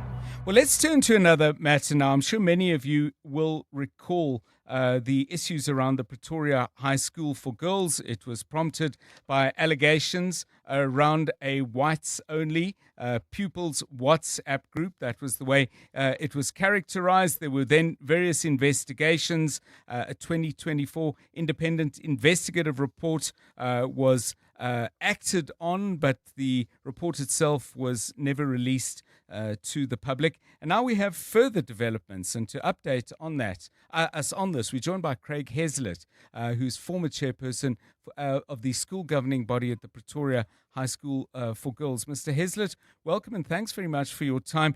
Just to update things, Philippa Erasmus, the headmistress, has been on suspension for a good while now. You'll tell me in a moment exactly how long. She faced 3 charges, and the 3 charges, as I understand them, not dealing effectively with racism at the school, incorrectly and inappropriately appointing the finance minister who came to work at Pretoria High School for Girls, and then she was also charged with allowing her husband, Mike Erasmus, to work on the maintenance of the school gardens. What is the state of those 3 charges? I understand that 2 of them been settled, but the third one is the subject really of our conversation now. Good afternoon to you.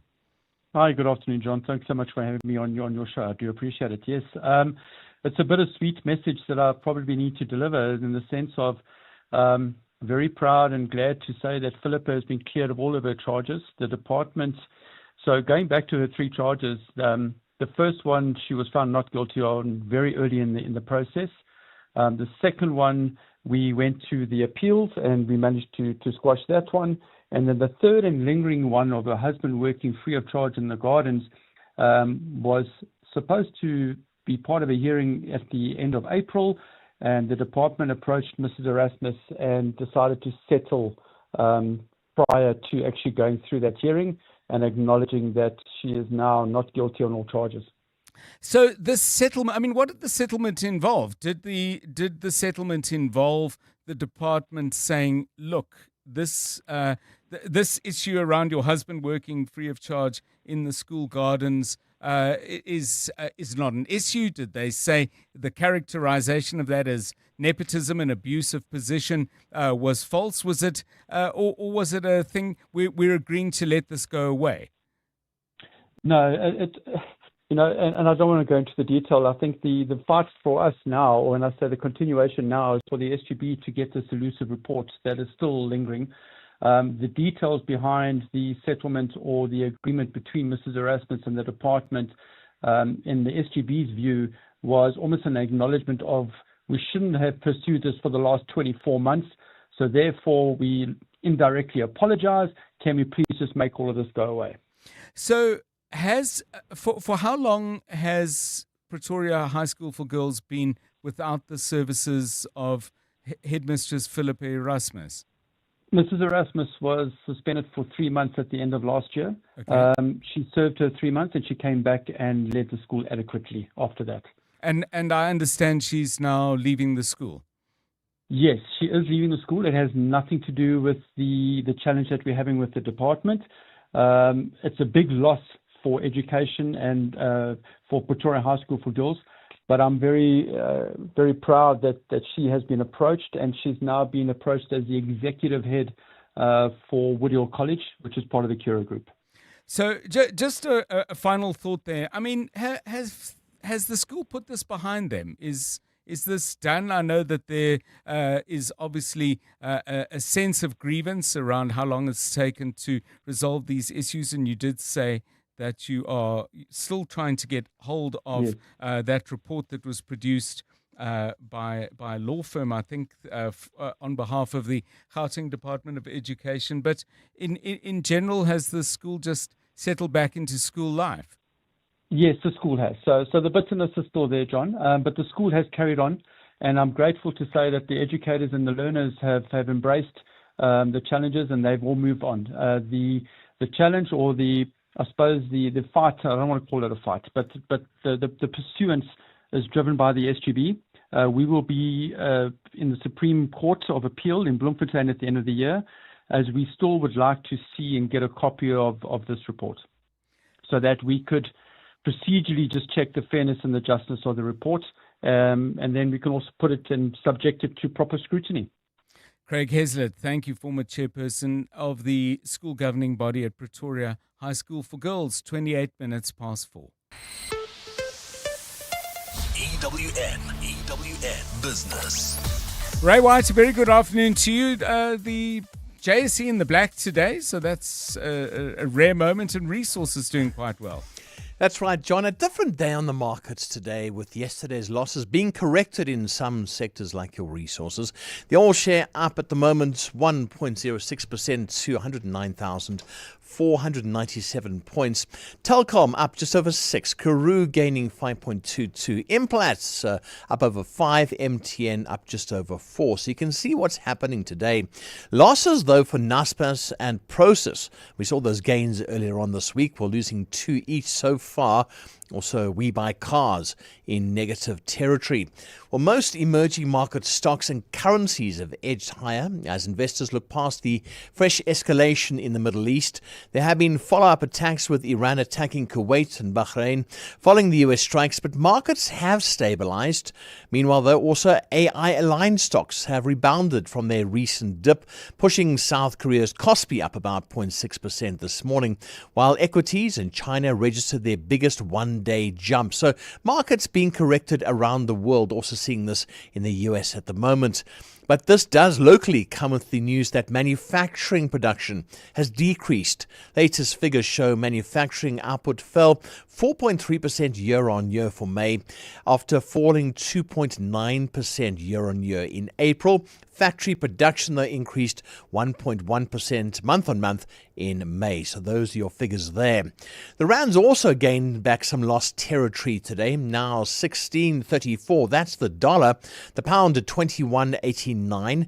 The euro 18.69. Platinum $1,619.94. Gold stronger today, $4,118.86. And Brent crude oil was $78, now $77.32. So that price also going down. I'll have more business news for you in an hour. 702 Drive. Thanks, Ray. Ray back with us at about 25 minutes past 5. Right now it is 4:30. The latest eyewitness news, the matter in the Johannesburg Magistrates Court involving that terrible shooting out in Cleveland. Bali Dlamini, we have some updates. That's correct, John. A very good afternoon. The state is now expected to oppose bail for 3 Lesotho nationals accused of that mass shooting that killed 13 people at the Jumpers Informal Settlement in Cleveland last month. They appeared in the Johannesburg Magistrates Court today, where the case was postponed for further consultations.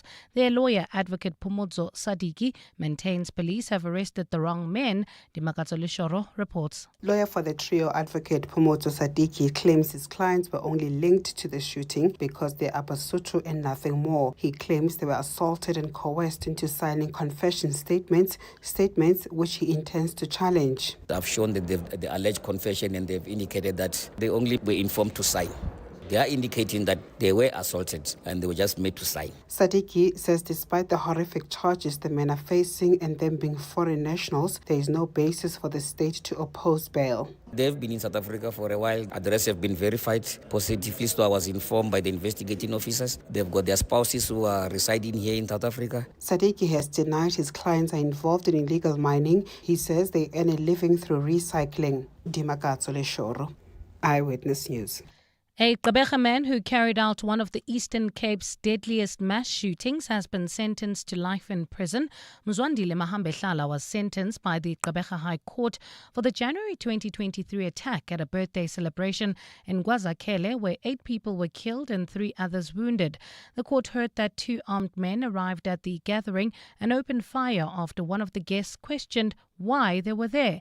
Mahambehlala was arrested 4 days later after police acted on a tip-off and found him hiding in a block of flats in Walmer. Eastern Cape Police spokesperson Nobuntu Gantana. Provincial Commissioner of Eastern Cape welcomed the sentencing, stating that these 8 life sentences send a clear message that senseless violence will be met with the full might of the law. And the United Nations is calling for an immediate end to fighting between the armed forces and the M23 militia in the DRC. Hostilities between the two have intensified, with both sides using armed drones, heavy artillery and other explosive weapons in civilian-populated areas. Human Rights Chief Volker Turk says he deplores the violent impact on civilians and has called for international efforts to help de-escalate the tensions. Turk has also called for both parties to take meaningful steps in order to protect civilians. A fine Friday in store for Gauteng tomorrow, lows of between 3 and 4 degrees and highs of between 20 and 22. Travelling through Alexandra heading towards Germiston Bedfordview, still expect about a 30-minute delay on the N3 southbound between the Butlu Interchange and Van Buren due to an earlier accident. Midrand traffic sluggish N1 northbound from Allendale to New Road, and driving through the Joburg CBD that's coming from Houghton. Heading towards Poisons, expect heavy delays. M1 southbound between Killarney Bains and the Crown Interchange. The top story in EWN. The state is expected to oppose bail for 3 Lesotho nationals accused of a mass shooting that killed 13 people at the Jumpers informal settlement in Cleveland last month. 702 Afternoons with Relebohile Maboja, 1 to 3 p.m. Do you think that this practice is still relevant today, to be holding up sacred words, be it the Quran or anything else, and swearing an oath on it if there are so many fakes out there? You're asking the wrong person for an impartial answer. Of course, I'll say yes, of course. But you see, the question you're asking me bears so much significance in what the oath means in and of itself. Whether I intend to keep the oath or whether I understand the depth of what the oath means, the oath remains sacred nonetheless. Father Thapelo Masemola, from the chaplain of St. John's College, priest of the Anglican Diocese of Johannesburg. 702 Afternoons with Relebohile Maboja. Let's walk the talk. The CSIR International Convention Centre has over 40 years of experience in hosting international, local and national business events. This purpose-built venue is set on a tranquil campus in Pretoria East, in the knowledge hub and science diplomacy capital, the city of Tshwane. Host your next business event at a venue where innovation meets experience. Visit csiricc.co.za for more information. The CSIR International Convention Centre, where smart minds meet. At Specsavers, we're committed to offering affordable and professional eye care. That's why we're offering 1,500 Rand worth of savings with our winter promotion. Get a free frame up to the value of 1,500 Rand, or use the 1,500 Rand on one of our leading vision enhancements, like Climate Eyes, which automatically adapts to changing light. To qualify, simply purchase a comprehensive eye examination and prescription frame and lenses.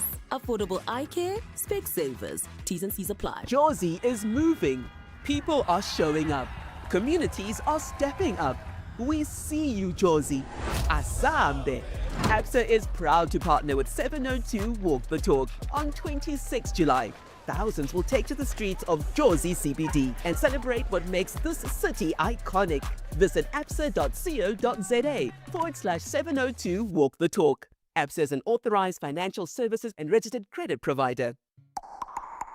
The countdown to Food Forward SA's Mandela Day Packing Event 2026 has begun. Join us Friday, 17 July, and spend your 67 minutes making a real difference. Together, we'll pack and sort groceries that will feed thousands of people facing food insecurity across South Africa. Be part of the action. Tickets are on sale now at webtickets.co.za. Food Forward SA, securing quality food, nourishing lives, in association with 702.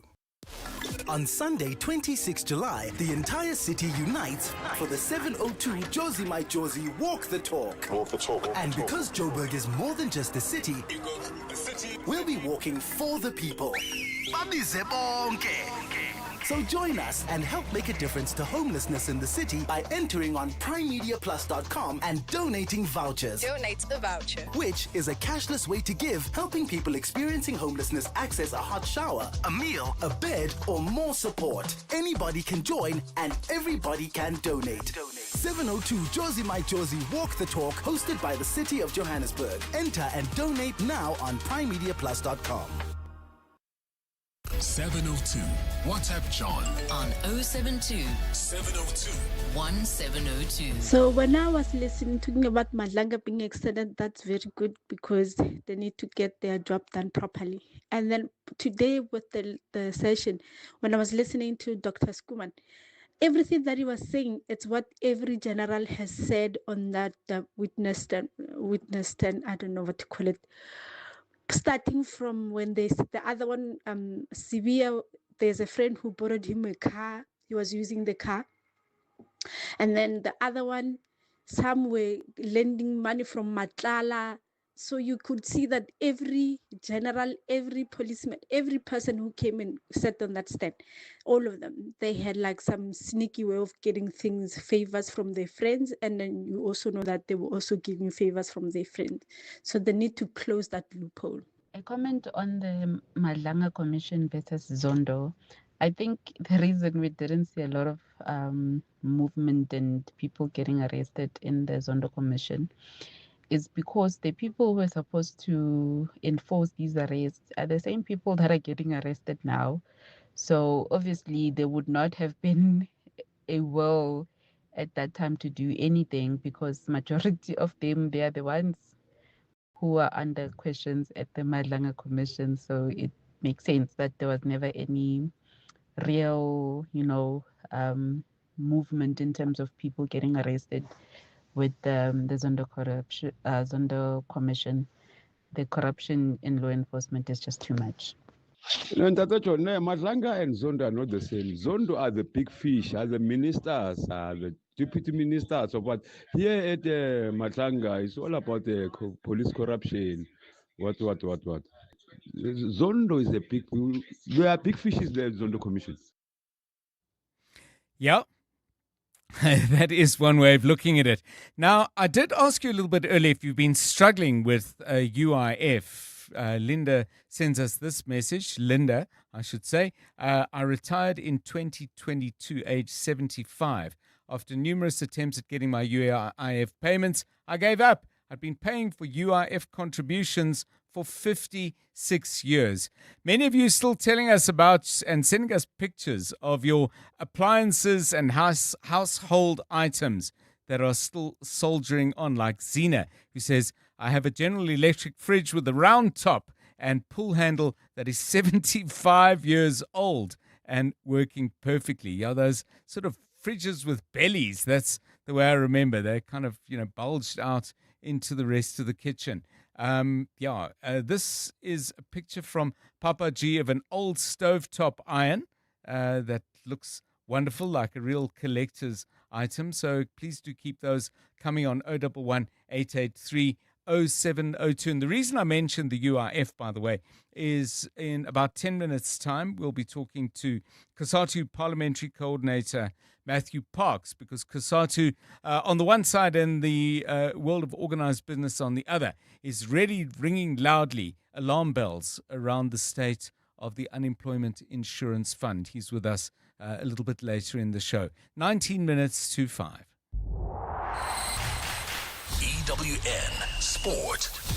Yeah, fabulous football match tonight, and another one tomorrow night, and another one on Saturday, and another one on Sunday. Tola Kelem Ganga with all the World Cup football news. The EWN World Cup Desk. The latest scores, the biggest stories, and the moments everyone's talking about. While France begin their final push towards a third World Cup crown tonight when they take on Morocco in the quarterfinals in a game which is a repeat of the 2022 semi-final. The encounter sees Achraf Hakimi square off against 5 of his PSG teammates, who include reigning Ballon d'Or winner Ousmane Dembele.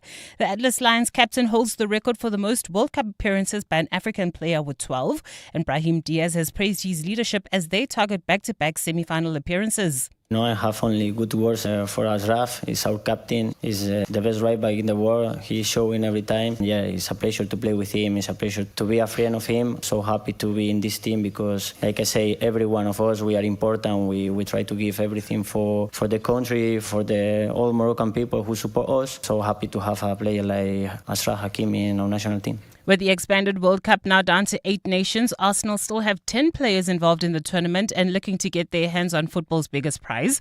William Saliba will be the first of the Gunners in quarterfinal action when Le Bleu take on Morocco this evening, and he's discussed what a potential showdown with any of his club teammates at international level would mean.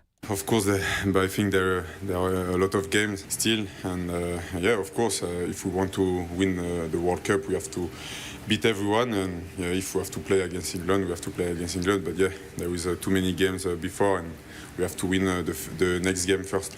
New eras have begun for Mexico and Portugal following their last 16 eliminations. Rafael Marquez will succeed Javier Aguirre as head coach of Elche, having worked as assistant coach since 2024. The former Barcelona defender is one of his nation's biggest legends, having earned 147 caps and captaining them at each World Cup from 2002 to 2018. For Portugal, they've turned to Jorge Jesus to replace Roberto Martinez. That's after he became a free agent, having left Al Nassr in May shortly after guiding them to the Saudi Pro League title. title. Jesus has signed a 4-year deal which covers Euro 2028 and the 2030 World Cup, which Portugal will co-host with Spain and Morocco. Tolagele Mganga, Eyewitness News Sport. From kickoff to the final whistle, this is the EWN World Cup Desk. EWN Traffic. 16 minutes to 5 now. This EWN Traffic is brought to you by Outsurance. SMS out to 45142 now, and you could save on car insurance. If you don't, ask them for 500 Rand. Karabo Chali, you have got an update for us on what's going on. Good afternoon. Afternoon, John. Roodepoort accident scene, Randfontein Road approaching Adcock, still causing heavy delays all the way from Corlett Avenue. So avoid Randfontein Road if you're heading towards Leratong, Krugersdorp, leaving Roodepoort, Soweto. Also, about a 30-minute delay heading towards Germiston. This is in Alexandra, N3 southbound. From the Betloons change to Van Buren due to an earlier accident in Edenville. This is also traveling towards Bedfordview, slow-moving traffic, R24 westbound between Edenville Road and the Kilulis interchange, while in Midrand heading towards the Centurion. Traffic a bit sluggish, N1 northbound from Allendale to New Road and traveling through the Joburg CBD. This is coming from Houghton heading towards Boysons. Expect some delays, M1 south. Between Killarney Benz and the Crown Interchange. For the latest traffic updates, you can also follow us on X at EWN Traffic. There's more EWN on air, online, and on the EWN app.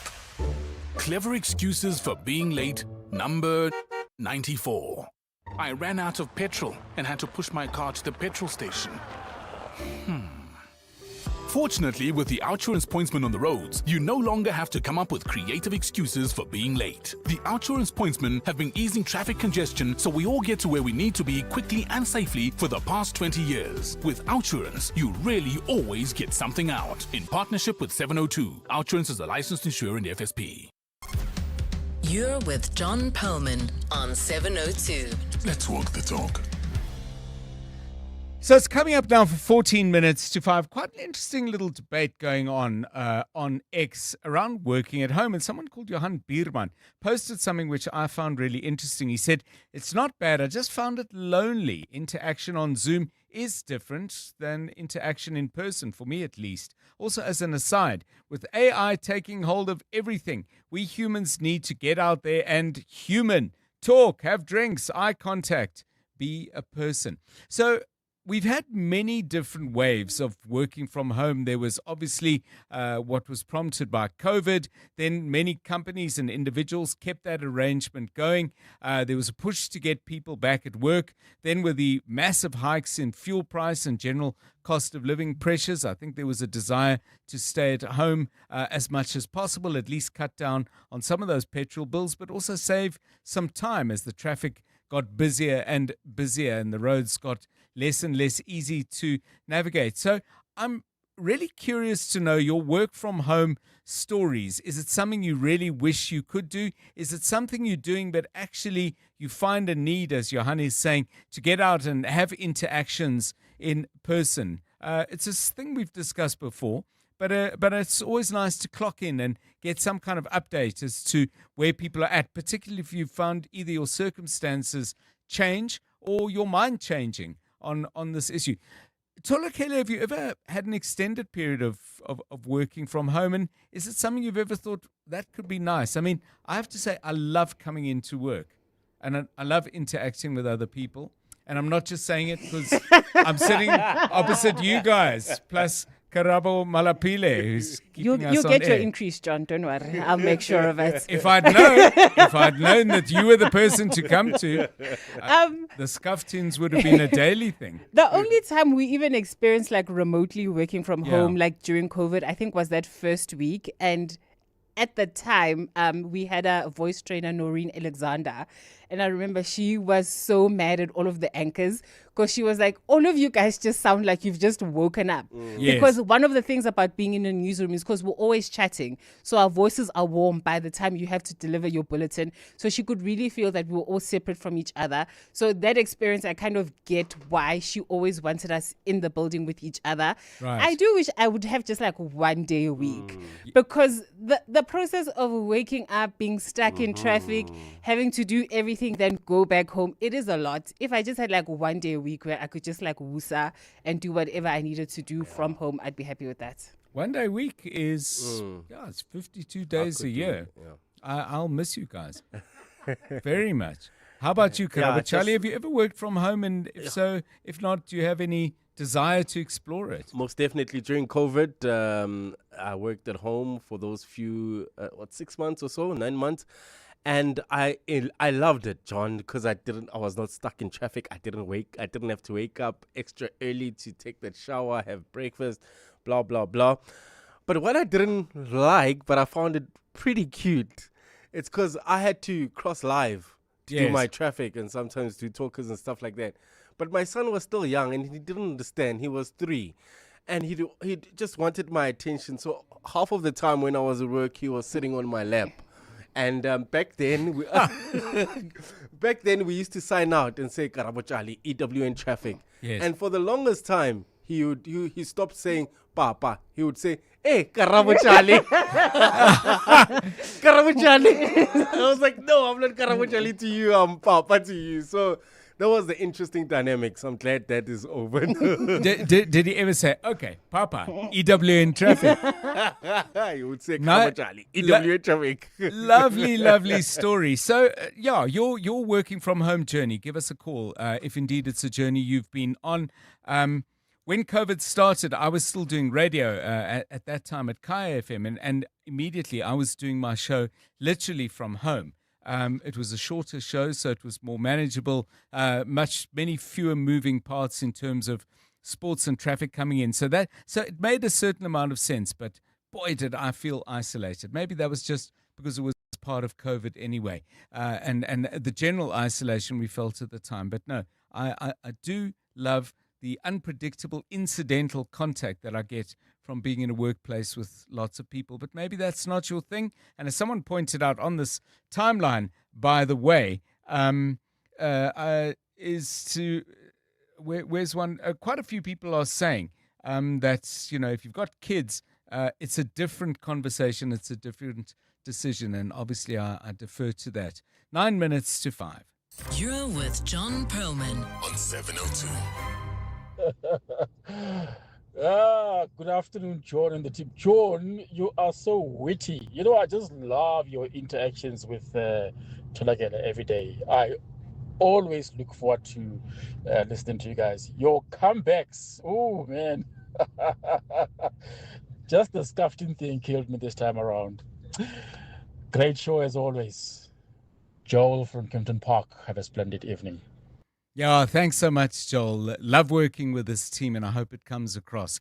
Okay, let's focus on this now. I've been asking you questions about the Unemployment Insurance Fund, and that's because it's in the news. Businesses expressed their misgivings about the state of the fund, and COSATU, the Congress of South African Trade Unions, is weighing in as well, and they're suggesting that fundamental changes are needed, but also insisting that these changes don't need to take a huge amount of time and they needn't cost a fortune. Let's get a sense of where COSATU stands then on this issue, and welcome to the show, Parliamentary Coordinator Matthew Parks. Mr. Parks, welcome, and thanks for your time. What's going wrong with the fund before we talk about the fix? Good afternoon, John. Thanks for having us. Well, the difficulty is that the fund is failing to fulfill its mandate to workers, and it's a systemic failure. When employees register the worker, they struggle with the IT systems.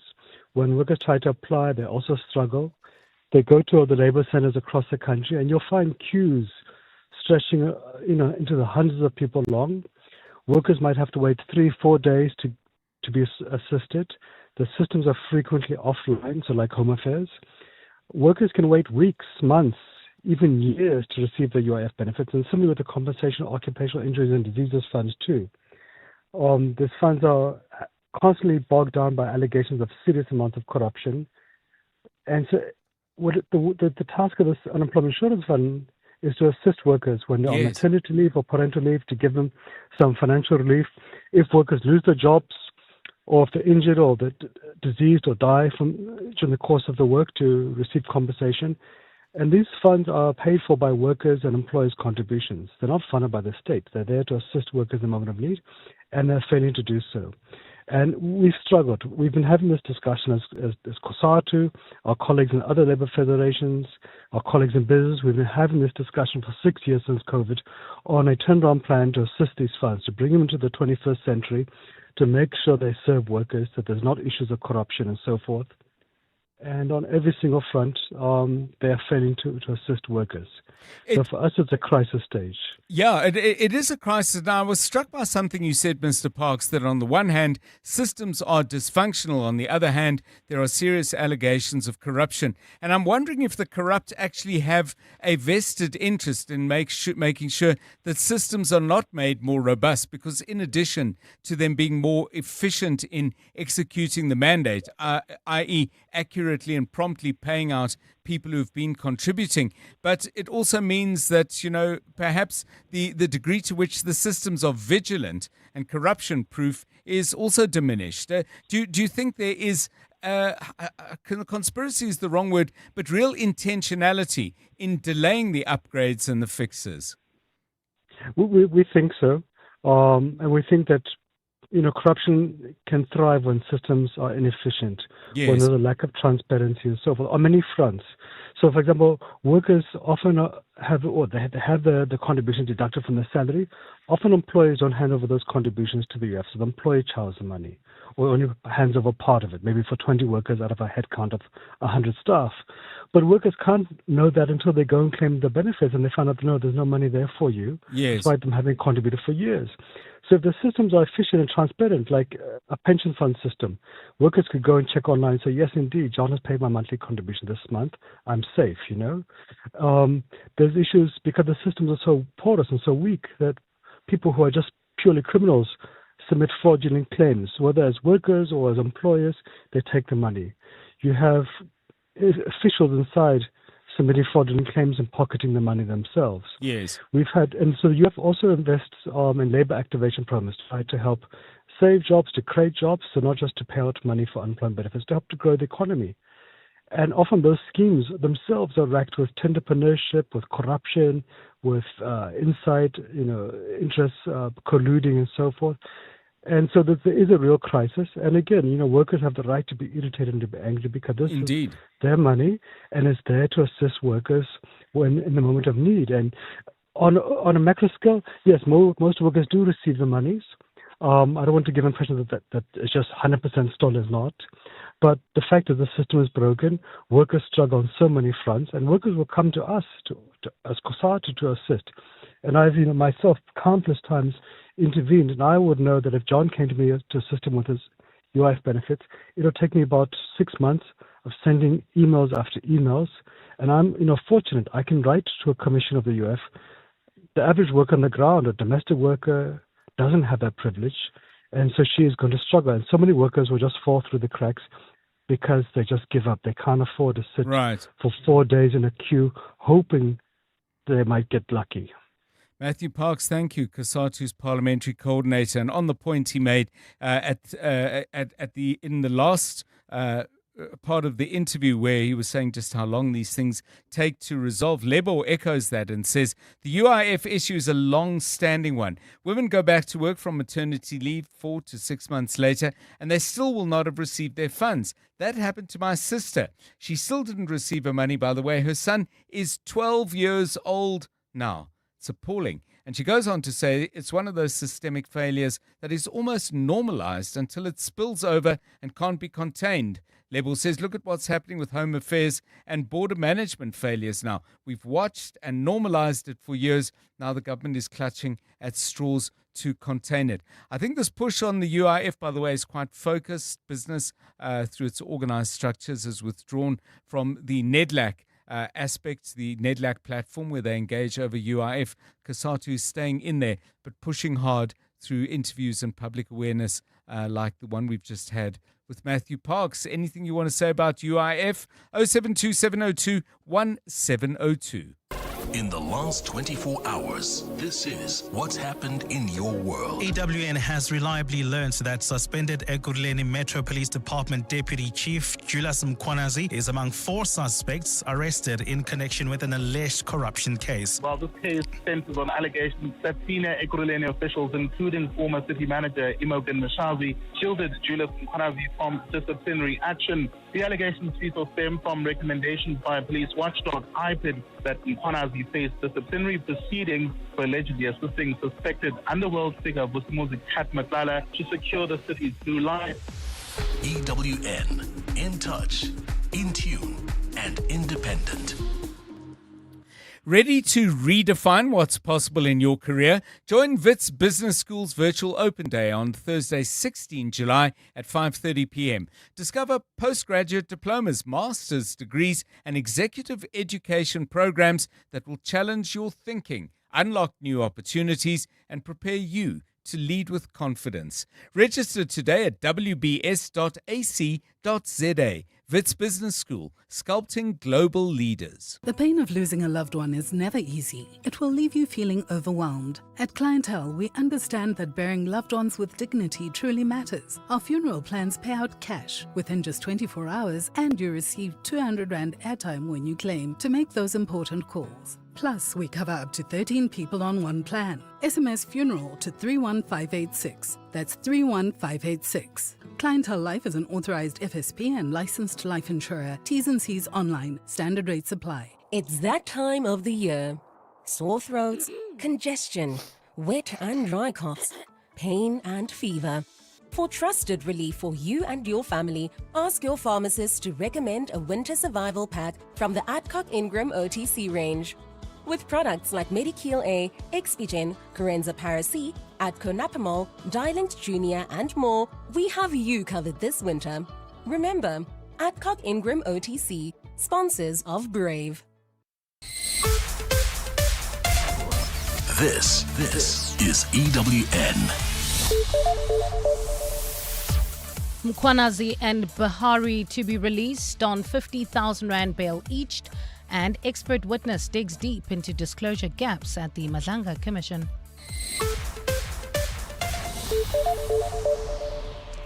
Good afternoon, I'm Bali Dlamini. Bail has been set at 50,000 Rand each for suspended Ekurhuleni Metro Police Deputy Chief Julius Mkhwanazi and the city's suspended Head of Legal and Risk Services, Kemi Bahari.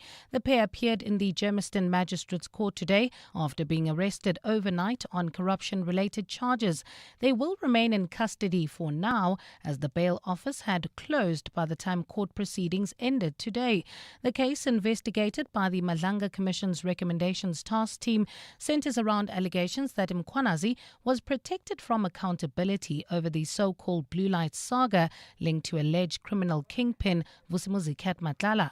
Magistrate Trevor Claassen outlined the pair's bail conditions, including one for Bahari not to contact his colleagues. Accused 2 is not to contact employees of the City of Ekurhuleni municipality attached to the finance section, human resources section, or the procurement section unless with regards to the disciplinary inquiry. The matter has now been postponed until tomorrow, when former Ekurhuleni City Manager Imogen Mashazi and suspended HR head Linda Xashega are expected to apply for bail.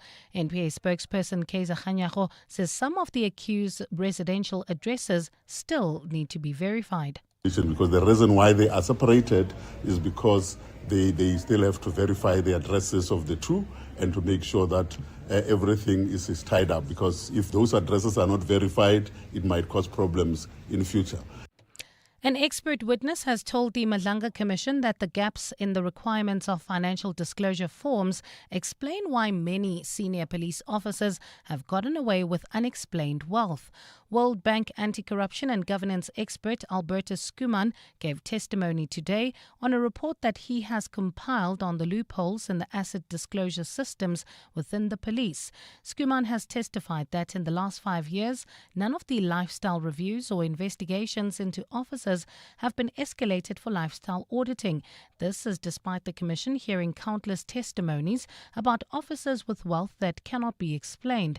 Skuman says the current frameworks for sanctions in the police are ineffective. Again, follow-up is decentralized, creating the same risk of capture, of pressure by colleagues, or of officials themselves being involved in corrupt networks. This delegation of authority allows for inconsistencies in applying consequence management based on the individual discretion of heads of departments and hampers effective oversight across 42 national and 97 provincial departments. This undermines the persuasiveness of the regime, as officials can get away with discrepancies even if detected. Chairperson of Parliament's Standing Committee on Public Accounts, Songezo Zibi, says the political leadership of the city of Joburg needs to put more effort into their oversight responsibilities. Johannesburg is among the 69 municipalities that had their quarterly equitable share allocation from National Treasury withheld this month due to financial mismanagement. Despite Mayor Dada Morero dismissing suggestions of a financial crisis, Parliament's Oversight Committee says that the municipality still has a lot of explaining to do. Lindsay Dentlinger has more. None of the country's 8 metros received a clean audit for the 2024-25 financial year, which chairperson of the Cooperative Governance Committee, Zweli Mkhize, says is worrying. Mkhize says Parliament still has many questions for the city of Johannesburg, including its loans, high debt to Eskom and service delivery failures. There's a lot of work still to be done in relation to the city of Johannesburg. After the executive's first appearance before a joint meeting of SCOPA and the Cooperative Governance Committees last month, SCOPA chairperson Songezo Zibi says it's only the beginning of its probe of the city and the complexity presented by its many entities. Of course, we are not happy, but what we are determined to do is to not have a once-off in order to make sure that eventually the residents of the city of Johannesburg get the level of service that they deserve. He says if political oversight at the local government and provincial levels was more stringent, it would not even be necessary for municipalities to answer to Parliament for their shortcomings. Lindsay Dentlinger, Eyewitness News, Parliament. And in Palestine, President Mahmoud Abbas has issued a decree setting legislative elections for November the 28th. The council has not met since 2007 when Hamas won, defeating the Fatah party, which had previously dominated Palestinian politics. 90-year-old Abbas won the last presidential election in 2005 with a mandate of 4 years, meaning his term should have expired in 2009. AFP is reporting that a political expert says the absence of a legislative council for such a long time has caused significant damage to the political system. Gold is trading at $4,113.86 an ounce. The rand is at 16.40 to the dollar, 21.94 to the pound, 18.73 to the euro, and Brent crude oil is at $77.28 a barrel. Rudaport accident scene on Randfontein Road approaching Adcock, causing huge delays all the way from Corlett Avenue. Still in Rudaport, this time in Princess. Traffic heavily backed up on Ondekkers. This is between Westgate Mall and Corlett Avenue. In your sport, Morocco without Ismail Sabari for World Cup quarter-final against France. Kane Moody ready for Scotland aerial battle as the Springboks gear up for their Second Nations Championship test. And Gout to miss the World Under-20 Championships due to a hamstring injury. A fine Friday in store for Gauteng tomorrow. Johannesburg dropping to overnight lows of 3 degrees, peaking at 20. Pretoria 4 and 22, and Vereeniging 3 and 21 degrees. The top story in EWN. Bail has been set at 50,000 rand each for suspended Ekurhuleni Metro Police Chief Julius Mkhwanazi and the city's suspended Head of Legal Services, Kemi Behari. EWN, in touch, in tune, and independent. For the latest, visit ewn.co.za or download the EWN app. We're calling on Joburg to walk the inner city with us. In 702 Josie My Josie Walk the Talk. Babize bonke. Enter now on primemediaplus.com.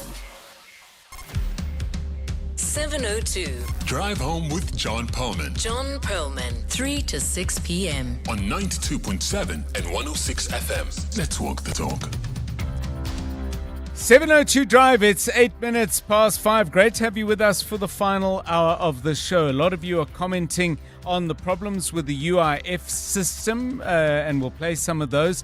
Keep those coming, please, on 072 702 1702. I also asked you if you've maybe been working from home and there's a part of you that would love to be back at work, or maybe you're back at work and wish you were back home, but we're just revisiting a conversation. I thought what was very interesting, by the way, in the original post on X that we shared from someone named Johan Bierman, he was saying, in the age of AI, we're going to find in all sorts of ways human contact diminishing, and that we should be looking for ways. And he was very clear, by the way, that he wasn't speaking for anyone except himself, but he was saying, from his point of view, he's going to be looking more and more for ways in which he can connect with other people. So whatever your thoughts are on those issues or any other, please do drop us a note. That number again, 072 702 1702. In the next hour, we'll reflect on the fact that the mandate of the Madlanga Commission of Inquiry has been extended. They'll now be going until the 2nd of November. So they've got a good long run at this thing. 2nd of November? No, 2nd of October. Let me be accurate in what I'm saying. They were meant to finish their hearings at the end of July. So this is a significant extension. Spokesperson for the Commission, Jeremy Michaels, joining us to talk about that in a moment.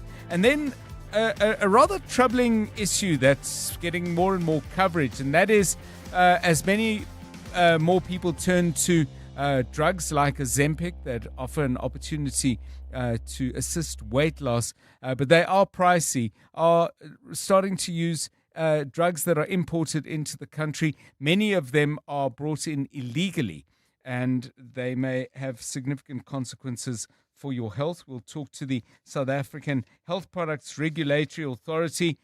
My guest will be the CEO of SAPRA, Boitumelo Simete. Makokotlela is with us at about 20 minutes past 5. It's 10 past 5 now. 702. WhatsApp John on 072 702 1702. The worst thing about working from home is that everybody thinks that you don't work because you work from home. So my family, it's always got like a whole list of things for me to do. And when I complain, it's like, but you work from home. Like, I don't actually work because I'm working from home. I'm just sitting around waiting for them to tell me what to do. And every now and again, I might pretend to look a bit busy.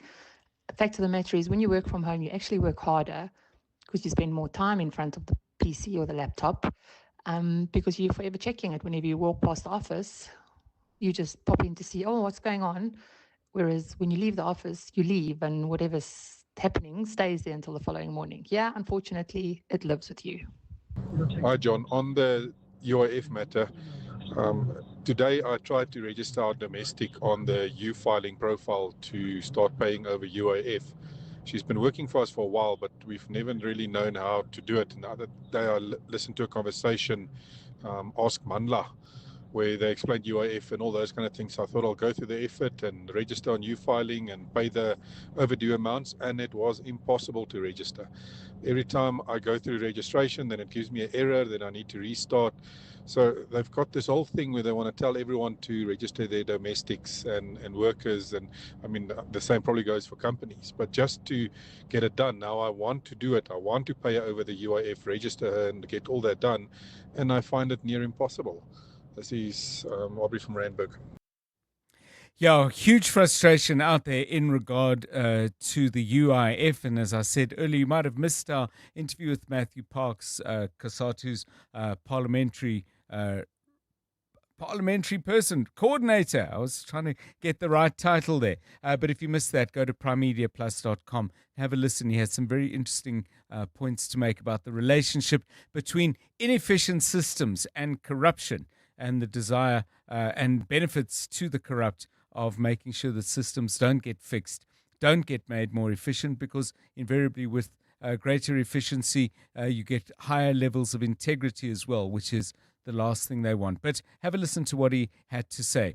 Coming up later in the show, in the last 20 minutes or so, we'll play you music. Sometimes we have featured some great women singers. Today we're focusing on that thing where two women singers with great solo careers of their own and a fabulous catalogue of music decide, you know what, Let's do something together. Those duets where great female singers come together, and usually it's just for one song, like this one. Tell him that the sun and moon rise in his eyes. Reach out to Celine Dion and Barbara Streisand with that one. We'll play you a little bit more of it later, but please send in your favorites and we'll start banking them up. And if we get a chance, we'll play as many of those as we can. 13 minutes past 5. EWN Traffic. This EWN Traffic is brought to you by Outsurance. SMS out to 45142 now and you could save on car insurance. If you don't, ask them for 500 Rand. Karabo Charlie, what's happening on the roads? Good afternoon. Afternoon, John. We still have that accident scene in Roodepoort on Randfontein Road. That's just before Adcock Road, causing huge delays all the way from Collet Avenue. So, excuse me, if you're leaving Roodepoort heading into the Ratong Kagiso area, avoid Randfontein Road at all costs. Still in Roodepoort, this time in Princess. Traffic remains backed up on Ondekers between Westgate Mall and Collet Avenue. In Alexandra, there's about a 20-minute delay. N3 southbound heading towards Germiston Alberton between the Bacloons Change and Van Buren due to an earlier accident. Edenville, leaving Boksburg, heading towards Bedfordview, also slow-moving traffic. R24 westbound between Edenville Road and the Killilees interchange, while in Midrand, traffic remains sluggish traveling towards Centurion N1 northbound from Allendale Road to New Road. If you come across any other traffic issues, kindly WhatsApp us on 072-702-1702. There's more EWN on air, online, and on the EWN app. From fuel prices to groceries and electricity, in an economy where the price of everything is going up, it's comforting to know that when you switch to Outsurance, you could actually save money on your car insurance premium. You could save big, like 50-year-old Lawrence, who saves an incredible 309 Rand a month on his 2025 Volkswagen T-Cross. How much money could Outsurance save you? SMS out to 45142. That's out to 45142. Outsurance, licensed insurer and FSP. TCs and information online. You're with John Perlman on 702. Let's walk the talk. Right, let's focus our attention then on the extended deadline for the Madlanga Commission of Inquiry. They will be hearing evidence and asking questions for a longer period. That deadline is Friday the 2nd of October, and then a reporting deadline of Monday 16th of November. I'm sure this comes as a huge moment of relief to many people involved in the process. I suspect some people who were maybe hoping that they wouldn't be in the hot seat maybe a little disappointed that the window for investigation and interrogation, let me rather call it questioning, has been extended.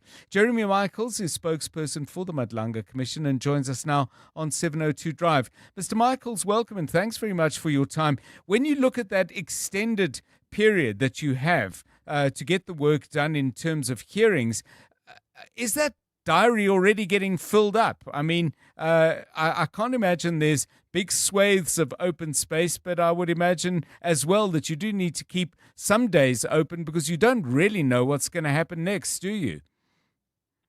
John Perlman, good to be with you this afternoon. Indeed, as you were saying, it is something of a relief for the Commission, certainly, that President Ramaphosa has extended our deadline from 31 August to 16 November, that of course being for the submission of the final report. And of course, bearing in mind that we have submitted 2 interim reports to the President since we started the first public hearing on the 17th of September last year. There is quite a lot that we need to cram into the period between now and the 2nd of October, which of course the President has set as the deadline for, or at least the point at which we will close our hearings. And that then gives us 6 weeks within which to finalize, and to submit our final report to him. So in terms of interim reports, will there be one between now and 16 November? Because I don't know if I'm wrong, but I would have imagined with the earlier deadline in mind, there would have been quite a fair bit of drafting going on by people who are not directly involved in the actual day-to-day process of the commission. Is there, a substantial amount of work already done that could form an interim report between now and the final deadline? Well, John, I don't want to preempt the publication of the proclamation, the amended proclamation in the Government Gazette. Right. So let's wait and see for the final wording. But do keep in mind that interim reports are also time-consuming. Of course, they are important in the sense that we account for the work and, officially update the President on the work that the Commission has been doing, as was the case in December and at the end of May with the first and second interim reports. Yes. Yeah. So it might be that I'm connecting two things in my mind that actually don't belong together. Let me spell it out for you, and you can then comment, Mr. Michaels. I mean, I thought that the interim reports provide a basis for the action that is being taken. I mean, our listeners have been speaking appreciatively of the fact that as the Madlanga evidence and story unfolds, action is being taken against people where it's clearly evident from what's come up in the hearings that action needs to be taken. That's not dependent on interim reports. That can happen anyway. Is that correct? That is correct, John. Of course, as you would have seen with our first interim report, there were quite a number of individuals who were listed as part of the Commission's recommendations. And the task team that has been set up and which is led by the SAPS and the NPA. And of course, it's important for me to say that the Commission actually has nothing to do with the work of that task team, in terms of the separation between a judicial inquiry, investigations by SAPS and the National Prosecuting Authority. We have spoken to that issue quite a number of times, right, to help the public to understand that, of course, the work that task team is doing is important, but they certainly they don't form part of the Commission, and they don't account to the Commission. It was another structure set up by the President to follow up on the work of the Commission. So to answer your question, certainly they don't have to wait. The work that they are doing flows from the Commission, but we report to the President, and then that task team operates independently of the Commission. Thank you so much, Jeremy Michaels, spokesperson for the Madlanga Commission. Of course, all of this raises the question, when do the commissioners get a break? Going to get a break, because the levels of attention that they need to pay. I mean, the evidence leaders work extremely hard too, and people behind the scenes, I'm sure, have their load as well. But, the evidence leaders are not on all the time. But Justice Madlanga and Advocate Sisi Baloyi and Sandile Khumalo are on duty non-stop. And so far, I don't think any of them have missed a day. It's pretty impressive. 22 minutes past 5. John is on X. At John Perlman. Now, a story that's being covered on the health website, Begisisa, and if you haven't been there, Begisisa, Center for Health Journalism, it really has excellent content, which I would recommend you go and have a look at. Concerns are being expressed that many people are turning to what drugs that are known as GLP-1s, GLP-1 medicines that can help people lose weight. Some of them originally medication that was designed for the treatment of diabetes. The issue, though, is that the medicine has to be taken lifelong, or certainly for an extended period, and they can cost between 3,000 and 6,000 rand a month. This has prompted an influx, and a substantial one it would seem, of drugs that are being imported illegally, and some of these drugs are not going through the necessary regulatory controls to establish A, their efficacy, and B, their safety. So what's happening? How much of a problem is it? And crucially, how can that problem be addressed? Let's welcome to 702 Drive the CEO of the South African Health Products Regulatory Authority. We say good afternoon to Dr. Boitumelo Simete Makokotlela. Dr. Simete Makokotlela, welcome, and thanks very much for giving us your time. How big a problem is this, and are there plans in place to try and address it? Good afternoon. Good afternoon, John. Thank you for having me. And we really appreciate the opportunity to engage with the public, because this problem is quite significant.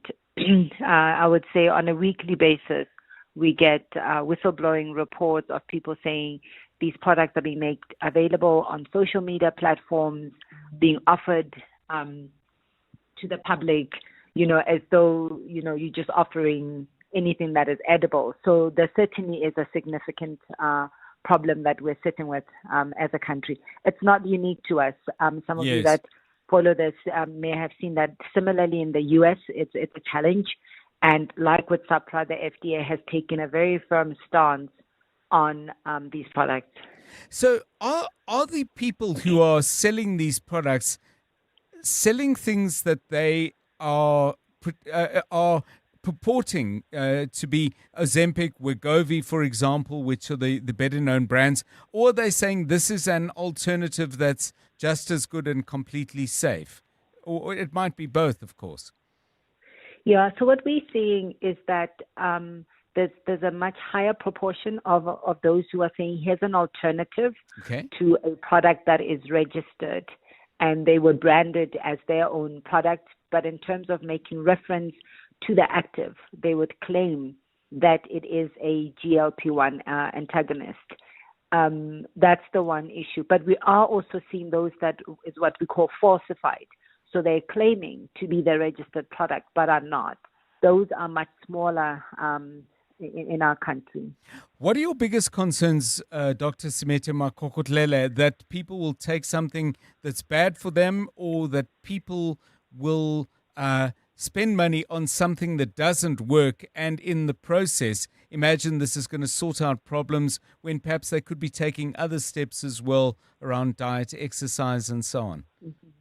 Yeah, so there's in essence three problems and concerns we have. The first is that if it's not a bona fide registered product, you won't know what the contents are and whether it does even contain the GLP-1. And I'm sure you're going to ask me about adverse reactions. And the reports we're seeing indicates that people really don't know what's in there. So that's one concern. The second one is around the quality of the product. You don't know where it's manufactured. It could be manufactured in a garage and just packaged really nicely. But we have seen even with the compounding pharmacies, your audience may be aware of an action that we've taken against Idexis, where we are concerned around the quality of the production. When we visited the facility, there was non-compliance to good manufacturing and production practices. So you could be taking a product that is unsafe. The third concern we have is that these products, if they're given to you properly, you need a prescription. These are Schedule 4 products wherein a doctor must diagnose you with obesity they utilize also for diabetes. You need a prescription from a medical doctor for you to access. So if you can access these without a prescription, you must know that that is completely illegal. And just finally, are these products mainly being offered as an online service? In other words, home delivery, courier service? Because I would have thought that's harder to act against than somebody who's actually established a premises where people can go and make purchases. I mean, is this entirely e-commerce virtually? No, it's not.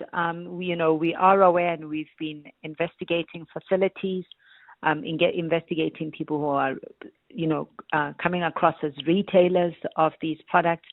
So I would say it's almost an even split between e-commerce and physical selling in a what seems like a pharmacy. Thank you so much. We'll follow the story with a lot of interest. Dr. Boitumelo Simete Makokotlela is the CEO of the South African Health Products Regulatory Authority. I mean, maybe you have some insights into this. A lot of people relying on these medicines, but the prices are substantial, 3,000 to 6,000 rand a month. People want to address this particular aspect of their health status, and if there's a cheaper way of doing it, that can be very persuasive. You may have a story on that, and you can give us a call on 011 883 0702 and 072 702 1702. 28 minutes past 5. EWN Business. Ray White with the latest news from the markets. And of course, Ray has 2 hours with you from 6 to 8 with the Money Show. He's going to tell you what's in the lineup. Ray, good afternoon. Hi, John. Good afternoon. Well, a different finish on the markets this afternoon. The All Share up at the close at just 1.05% up to 109,488 points. So a few reversals today compared to yesterday's close. Telkom, though, up 6.4%. Karoo finishing up 6.2%. Implats winning 5.54%. And both 91s finishing up just over 4%. Most of the resources also gaining back quite a bit of lost territory. But losses, though, for Naspers, WeBuyCars and Alpha Min. Most emerging market stocks and currencies have edged higher, you see, as investors look past the fresh escalation in the Middle East. There have been follow-up attacks with Iran attacking Kuwait and Bahrain following the US strikes, but markets have stabilized anyway. They've factored this in. Meanwhile, though, also AI-aligned stocks have rebounded as well from their recent dip, pushing South Korea's Kospi up 0.06%. So this helping the European markets as well, along with the United States. Also, equities in China registered their biggest one-day jump in 3 months. So the market's looking quite rosy this afternoon. Meanwhile, though, back home, this does come with the news that manufacturing production has decreased, I'm afraid. Latest figures show manufacturing output fell 4.3% year-on-year for May, after falling 2.9% year-on-year in April. Taking a closer look on that in the Money Show this evening. Food and beverages have been affected. Rand also clawing back some territory. It's now 16.32. That's to the dollar. 21.87 to the pound. 18.66. That's the euro. Platinum also improving today. $1,634.20. Gold also stronger. $4,128.36. And then Brent crude oil, it was $78 this morning. It's now $76.91.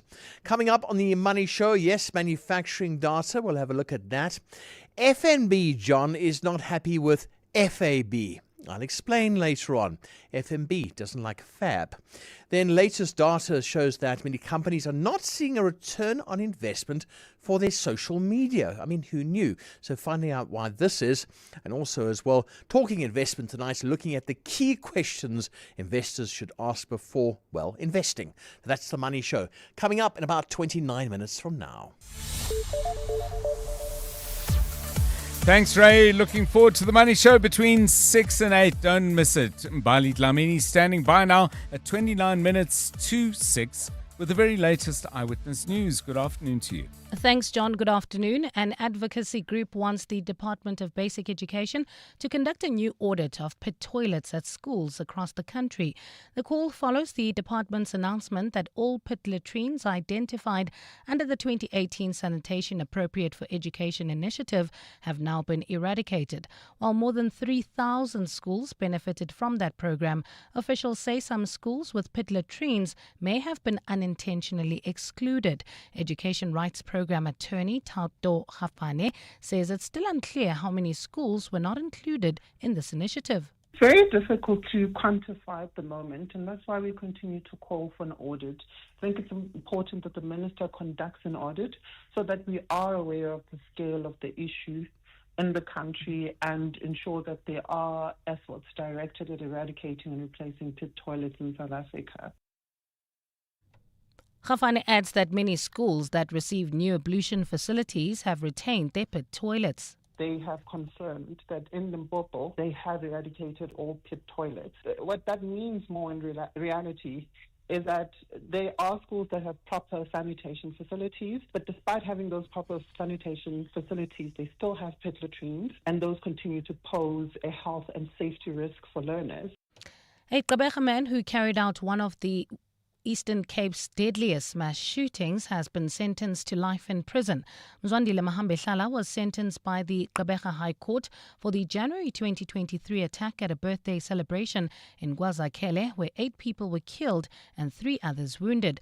The court heard that 2 armed men arrived at the gathering and opened fire after one of the guests questioned why they were there. Mahambehlala was arrested 4 days later after police acted on a tip-off and found him hiding in a block of flats in Walmer. Eastern Cape Police spokesperson Nobuntu Kantana. Provincial Commissioner of Eastern Cape welcomed the sentencing, stating that these 8 life sentences send a clear message that senseless violence will be met with the full might of the law. And the United Nations is calling for an immediate end to fighting between the armed forces and M23 militia in the DRC. Hostilities between the two have intensified, with both sides using armed drones, heavy artillery and other explosive weapons in civilian-populated areas. Human Rights Chief Volker Turk says he deploys the violent impact on civilians and has called for international efforts to help de-escalate the tensions. A fine Friday in store for Gauteng tomorrow, lows of between 3 and 4 degrees and highs of between 20 and 22.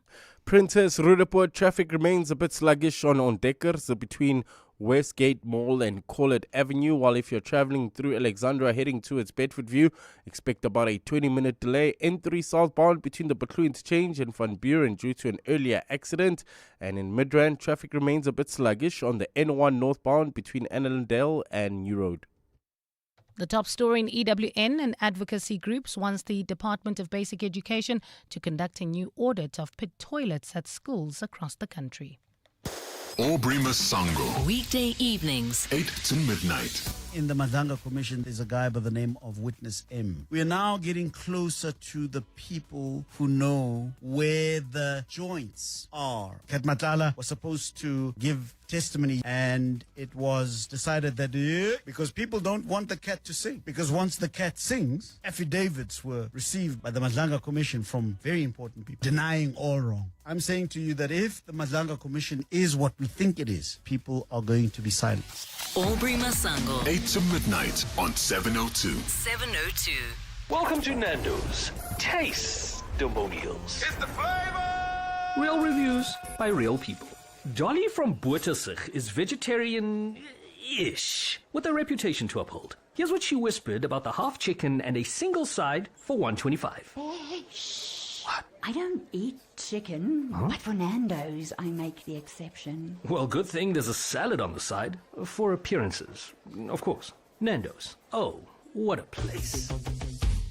Sporting Bet's Millionaires Cup is live, and your shot at up to 10 million rand is on the line. A pass, a tackle, a strike. Moments make the game. This one could make you. Take on a series of thrilling missions and climb your way to millionaire status with every stage of the tournament. Bet now at sportingbet.co.za. Could you be our next millionaire? Sporting Bet. Betting amplified. T's and C's apply. Sporting Bet is licensed by the Western Cape Gambling and Racing Board. No under 18s may gamble. WhatsApp help to 076 675 0710 or contact the SARGF toll-free counseling line on 0800 006 008. Winners know when to stop. Light the fire this weekend with Checkers. We have everything you need to keep the braai and the gees going strong. Get deals like Farmstead pork rump, porterhouse or ribeye steak for only $99.99 per kilo. Championship boerewors, thick or thin, for just $109.99 per kilo. And Simple Truth lamb riblets for only $179.99 per kilo. Valid until 12 July. Only at Checkers. 702. WhatsApp John on 072 702 1702. Hi, John. Super interested to hear that discussion on GLP-1s. This is Prof. Smart from University of Johannesburg. I'm a professor in medical humanities. and I find this topic absolutely fascinating. The level of obesity in the US has dropped for the first time in many decades as a result of GLP-1s. And obesity is a leading risk factor in many diseases. And I think the health benefits of GLP-1s could be extraordinary. So it's interesting to see, the other side of the coin. Obviously, people want to lose weight for aesthetic reasons, and people should always go and consult a doctor and ensure that they're getting the right drugs. But I think GLP-1s in general have the potential to be extraordinarily beneficial to society. Yeah, thank you. And a very interesting perspective on that. I think we'll have a broader conversation about this, but as I said, on the Begisisa site, a very a story that caught my eye about whether people are getting safe and effective drugs as they look to try and mitigate the high cost of the well-known ones and the ones that got this whole thing going. 21 minutes now to 6 o'clock. Let's talk sport. EWN Sport. Tola Kelly, quite a high level of criticism from all sorts of quarters, including politicians, of World Cup referees. We're used to fans complaining, but it seems like the people at FIFA responsible for running refereeing are getting a little bit worried. They've responded through FIFA refereeing chief Pierluigi Collini, who's defended the officiating in Argentina's 3-2 victory over Egypt, as he dismissed allegations of bias and affirmed that match officials operate with complete independence. Collini believes that criticism of referees is part of football, but has condemned the questioning of officials' integrity after Egypt complained following their defeat. Amid that furore, the quarterfinals begin this evening as France take on Morocco. The Atlas Lions will be without Ismail Saibari after he suffered a hamstring injury against Canada, but Brahim Diaz doesn't expect their standards to drop in the absence of a player who scored in each of their 3 group games. Yeah, we have experience also. We play big games already. Of course, it will be an experience game, but I trust my team. If you see our lineup, if you see the player who come from the bench, or if you see the staff, the coach, everything, I think we have experience enough to show tomorrow that we can win. Ruben Amorim has apologized to Manchester United fans for his silence in the aftermath of his sacking after he conceded that he made mistakes during his time at Old Trafford. The Portuguese tactician is now back in the dugout after being appointed as AC Milan head coach on a 3-year deal. But his ill-fated 14-month spell in the Premier League continues to come under scrutiny. That's ahead of his spell with the Italian Giants.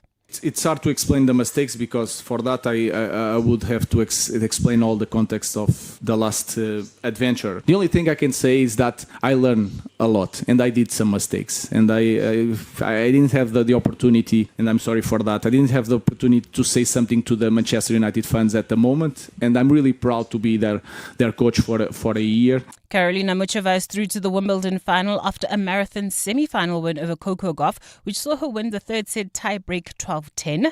Muchova will face either Marta Kostyk or Linda Noskova in Saturday's championship showdown, with the second semi-final on centre court set to get underway in a few minutes. It's been a successful few weeks for Kostyk, who also reached the last 4 at the French Open. I think my record on clay is still better than on grass, so it was more expected to happen on clay for myself. I don't know, I feel like grass season is generally so short that it's always difficult to predict how it's going to go and how you're going to adapt to it, so I don't know. I think I'm going to go with clay still, but we'll see. Maybe if I win tomorrow, I'm going to say it's something different.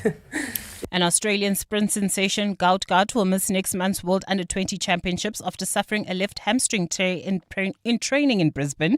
The sprinter had been selected for Australia's 200 metres and 4x400 metre relay team. That's for the Oregon Championships. Gout had opted to skip this month's Commonwealth Games to focus on the championships, but the injury has now cut short his season. Tola Mganga, Eyewitness News Sport. EWN Traffic. Right, let's get out into the traffic and let's get you out of the traffic. All of that with Karabo Charlie. Good afternoon. Afternoon, John. Well, at this stage in the city of Tshwane, in the Irene area, you can expect about a 30-minute delay on Nalmepius Drive approaching Main Road, while in Centurion, traffic heavily backed up N1 northbound between John Foster and Sturmville. This is, it looks like there's a accident scene through there, while in Rudaport there's definitely an accident scene on Randfontein Road approaching Adcock Road. This is causing heavy delays all the way from Colet Avenue. Princess still in Rudaport, traffic heavily backed up on Ontdekkers. This is between Westgate Mall and Colet Avenue. Alexandra, expect about a 20-minute delay on the N3 southbound from the Bethlehem change all the way to Van Buren. And this is also due to an earlier accident. If you come across any other traffic issues, kindly WhatsApp us on 072-702-1702. There's more EWN on air, online, and on the EWN app. You're with John Perlman on 702. Let's walk the talk. 702 Drive. So we are getting some very interesting suggestions of songs that are duets between women who have powerful, stellar, iconic, I'm running out of words. I don't need any more, I don't think. Women who have had absolutely distinguished careers as soloists, and then two of them come together to create a duet and a memorable song in the process. Your favorites in that particular category of musical excellence. We've been getting some good suggestions. Let's take a listen to one of those. 702. WhatsApp John on 072 702 1702. Dr. John, Lindy here. Whitney Houston and CeCe Winans, Count on Me. Count me through thick and thin, a friendship that will never end. When you are weak, I will be strong, helping you to carry on. Call on me, I will be there. Don't be afraid. Please believe me when I say, count on. I can see it's hurting you. I can feel your pain. It's hard to see the sunshine through the rain. Oh, I know sometimes it seems as if it's never going, but you'll get through it. Just don't give in, 'cause you can.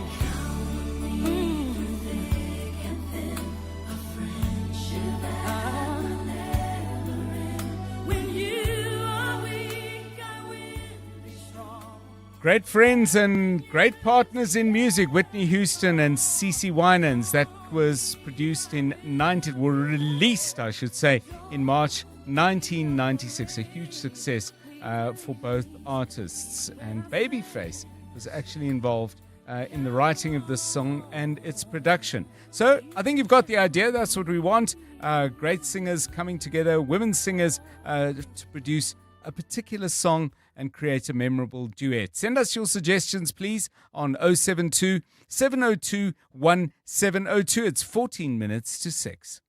Aubrey Masango, Weekday evenings. 8 to midnight. In the Madlanga Commission, there's a guy by the name of Witness M. We are now getting closer to the people who know where the joints are. Kat Matala was supposed to give testimony, and it was decided that because people don't want the cat to sing, because once the cat sings, affidavits were received by the Madlanga Commission from very important people denying all wrong. I'm saying to you that if the Madlanga Commission is what we think it is, people are going to be silenced. Aubrey Masango. 8 to midnight on 702. 702. Renowned worldwide, the Basque-Aid Soweto String Ensemble moves seamlessly from Elgar and Ramo to Afro Jazz, Kwela and Amapiano. This year's program promises once again unforgettable performances that uplift and inspire. Experience the magic of the Basque-Aid annual concert at the Linda Auditorium on Sunday 19 July at 3 p.m. Secure your seat now at Quicket. You know when your people are giving their best. Not because they're pushed or pressured, but because they feel supported. And support is making sure they're covered. So if something happens, they can get the care they need. Flexicare Health Insurance makes it simple for every business to protect their people with affordable health cover. You care. We cover. For a tailored Flexicare quote, speak to your financial advisor today. Flexicare is not a medical scheme and the cover is not the same. Flexicare is underwritten by Auto & General, a licensed non-life insurer and FSP, and administered by Discovery Health, an authorized FSP. No road, no traffic. Just your team, a stationary bike, and 25 minutes to make an impact. The CEO Cycle Challenge 2026 is back, and businesses are invited to enter a team of 4 for a high-energy studio cycling challenge at Woodmead from 31 August to 4 September 2026. Ride in support of education and opportunity for talented South African children, while giving your business the chance to connect with other leaders.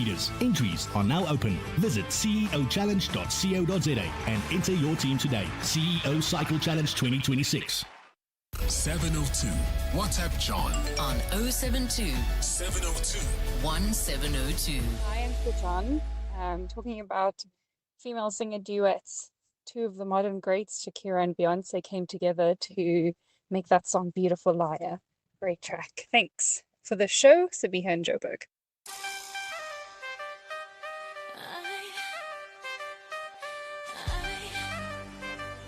Nobody likes being played.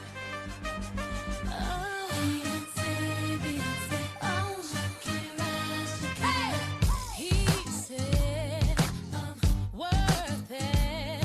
His one desire. And I think about him that you wouldn't wanna be about. Kiss me, his one and only beautiful liar. Tell me how you tolerate the things you just found out about. We'll never know. Why are we the ones who suffer? Have to let go. He won't be the one to cry. Let's not kill the karma. Let's not start a fight. Beyonce and Shakira with Beautiful Liar came out in 2007 and a huge success. I wonder why some of these duets work better than, so much better than others. Karabo Charlie, you've got a favorite. Tell us why Yeah. this one worked, and then I'll tell you who else thought it was fabulous. But you first. I don't know which guy one of my sisters were fighting for, but she loved the song "The Boy Is Mine" by Brandy and Monica. So she used to play that song to convince herself that that boy is really hers. So yeah, I used to hear it a lot back in the 1990s.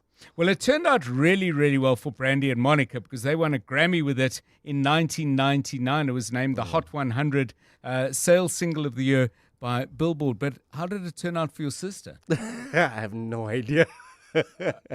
Oh, right. Okay. Well, you can't win them all. Let's hear another one of your thoughts, and then we'll hear the song. Hi, Tati John. A nice duet would be Monica and Brandy. The boy is mine, the boy is mine, the boy is mine. The boy is mine, the boy is mine, the boy is mine.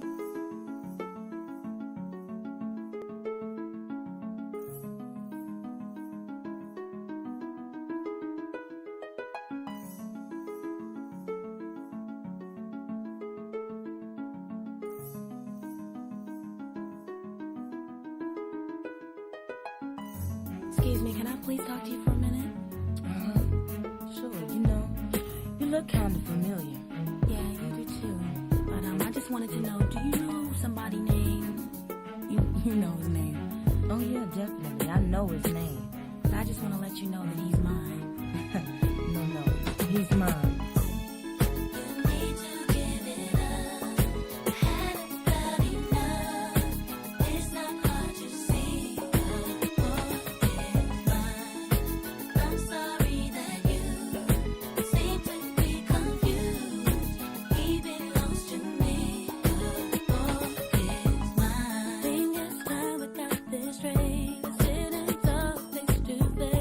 There's no way you could mistake. And for your man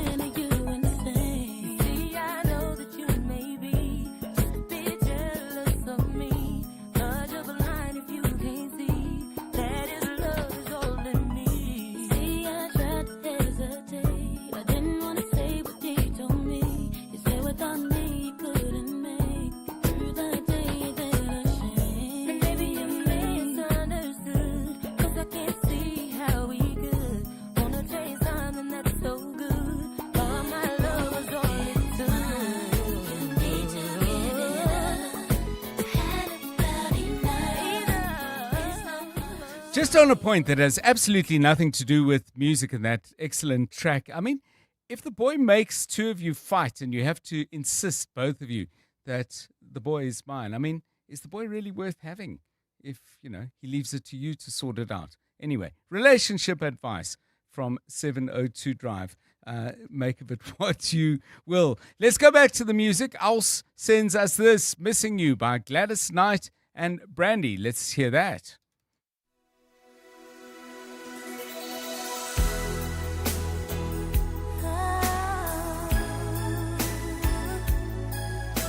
I'm missing you. Oh, who would have known that you'd have to go so suddenly, so fast? How could it be that our sweet memories would be all that we have left? Now that you're gone, every day I go on, but life's just not the same. I'm so empty inside, and my tears I can't hide, but I'll try to face the pain, though I'm missing you. I'll find a way to get through. Living without you, 'cause you were my sister, my strength, and my bond. Only God may know why. Still, I will get by. There were so many things that we could have shared. If time was on. So more than a duet, actually, because 4 singers involved: Tamia, Brandy, Gladys Knight, and Shaka Khan. So 2 older legends, 2 younger artists, and all of this was part of the 1996 movie called Set It Off, which I have to say I didn't see. If you saw it, maybe you can tell me whether I absolutely need to see it or just put it further down my list of things that I still need to put on a screen and actually enjoy. Difficult to do, of course, with all the football and tennis and rugby on at the moment. Yeah, so we've got a couple of you sending in your suggestions by voice note. You can also send us texts to 072 702 1702. Can I just remind you, we're talking about duets involving 2 women singers. Some of you have sent us mixed men and women. We've got a couple of men doing duets together, but we did say right at the beginning, female duets, please keep them coming. Hi, Jordan. The 2 ladies who had a duet and in a form of a mother and a daughter.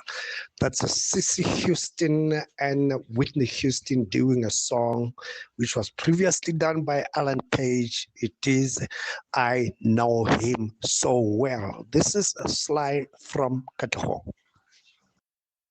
Yeah, thank you, Sly. Refiwe brings back Whitney Houston, but this time with Mariah Carey. And the song is called When You Believe. Yeah, it's a question we'll put to Randall at some point. I mean, why do some of these duets absolutely hit the mark and others maybe they don't gel quite so well? Jay says, how about Lady Marmalade with 4 dynamic ladies? Thank you, Jace. One more. Where's all my soul sisters? Let me hear your flow, sisters. Hey, sister, go, sister, soul, sister, flow, sister. Hey, sister, go, sister, soul, sister, go. He met Marmalade down in old Moulin Rouge, strutting stuff on the street. She said, hello, hey, Jill, you wanna give it a go? Get you, yeah, yeah.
let them know we bout that cake straight out the gate. We independent women, some mistake us for whores. I'm saying, why spend mine when I can spend yours? Disagree? Well, that's you, and I'm sorry. I'ma keep playing these cats out like a tar. And let's round it off with two huge names in music. The song is called Peace Like a River, and we've got that song by Dionne Warwick and Dolly Parton. Take a listen and enjoy. Like a river, bathe me in your holy stream, in your soothing living waters, flood my soul and wash me clean, point me in the right direction, use me as you think you should, and may I be a great Yeah, great song bringing to an end. 702 Drive with me, John Perlman, and the team. Have a great Thursday night. Enjoy the football tonight. It's going to be a terrific, terrific game. Good night. peace like a river. Yes, answer to all questions. And now, The Money Show. On 702. Let's walk the talk. The Money Show with Stephen Twitters, brought to you by APSA Rewards. Get double cash back when an African team scores and wins at the FIFA World Cup 2026.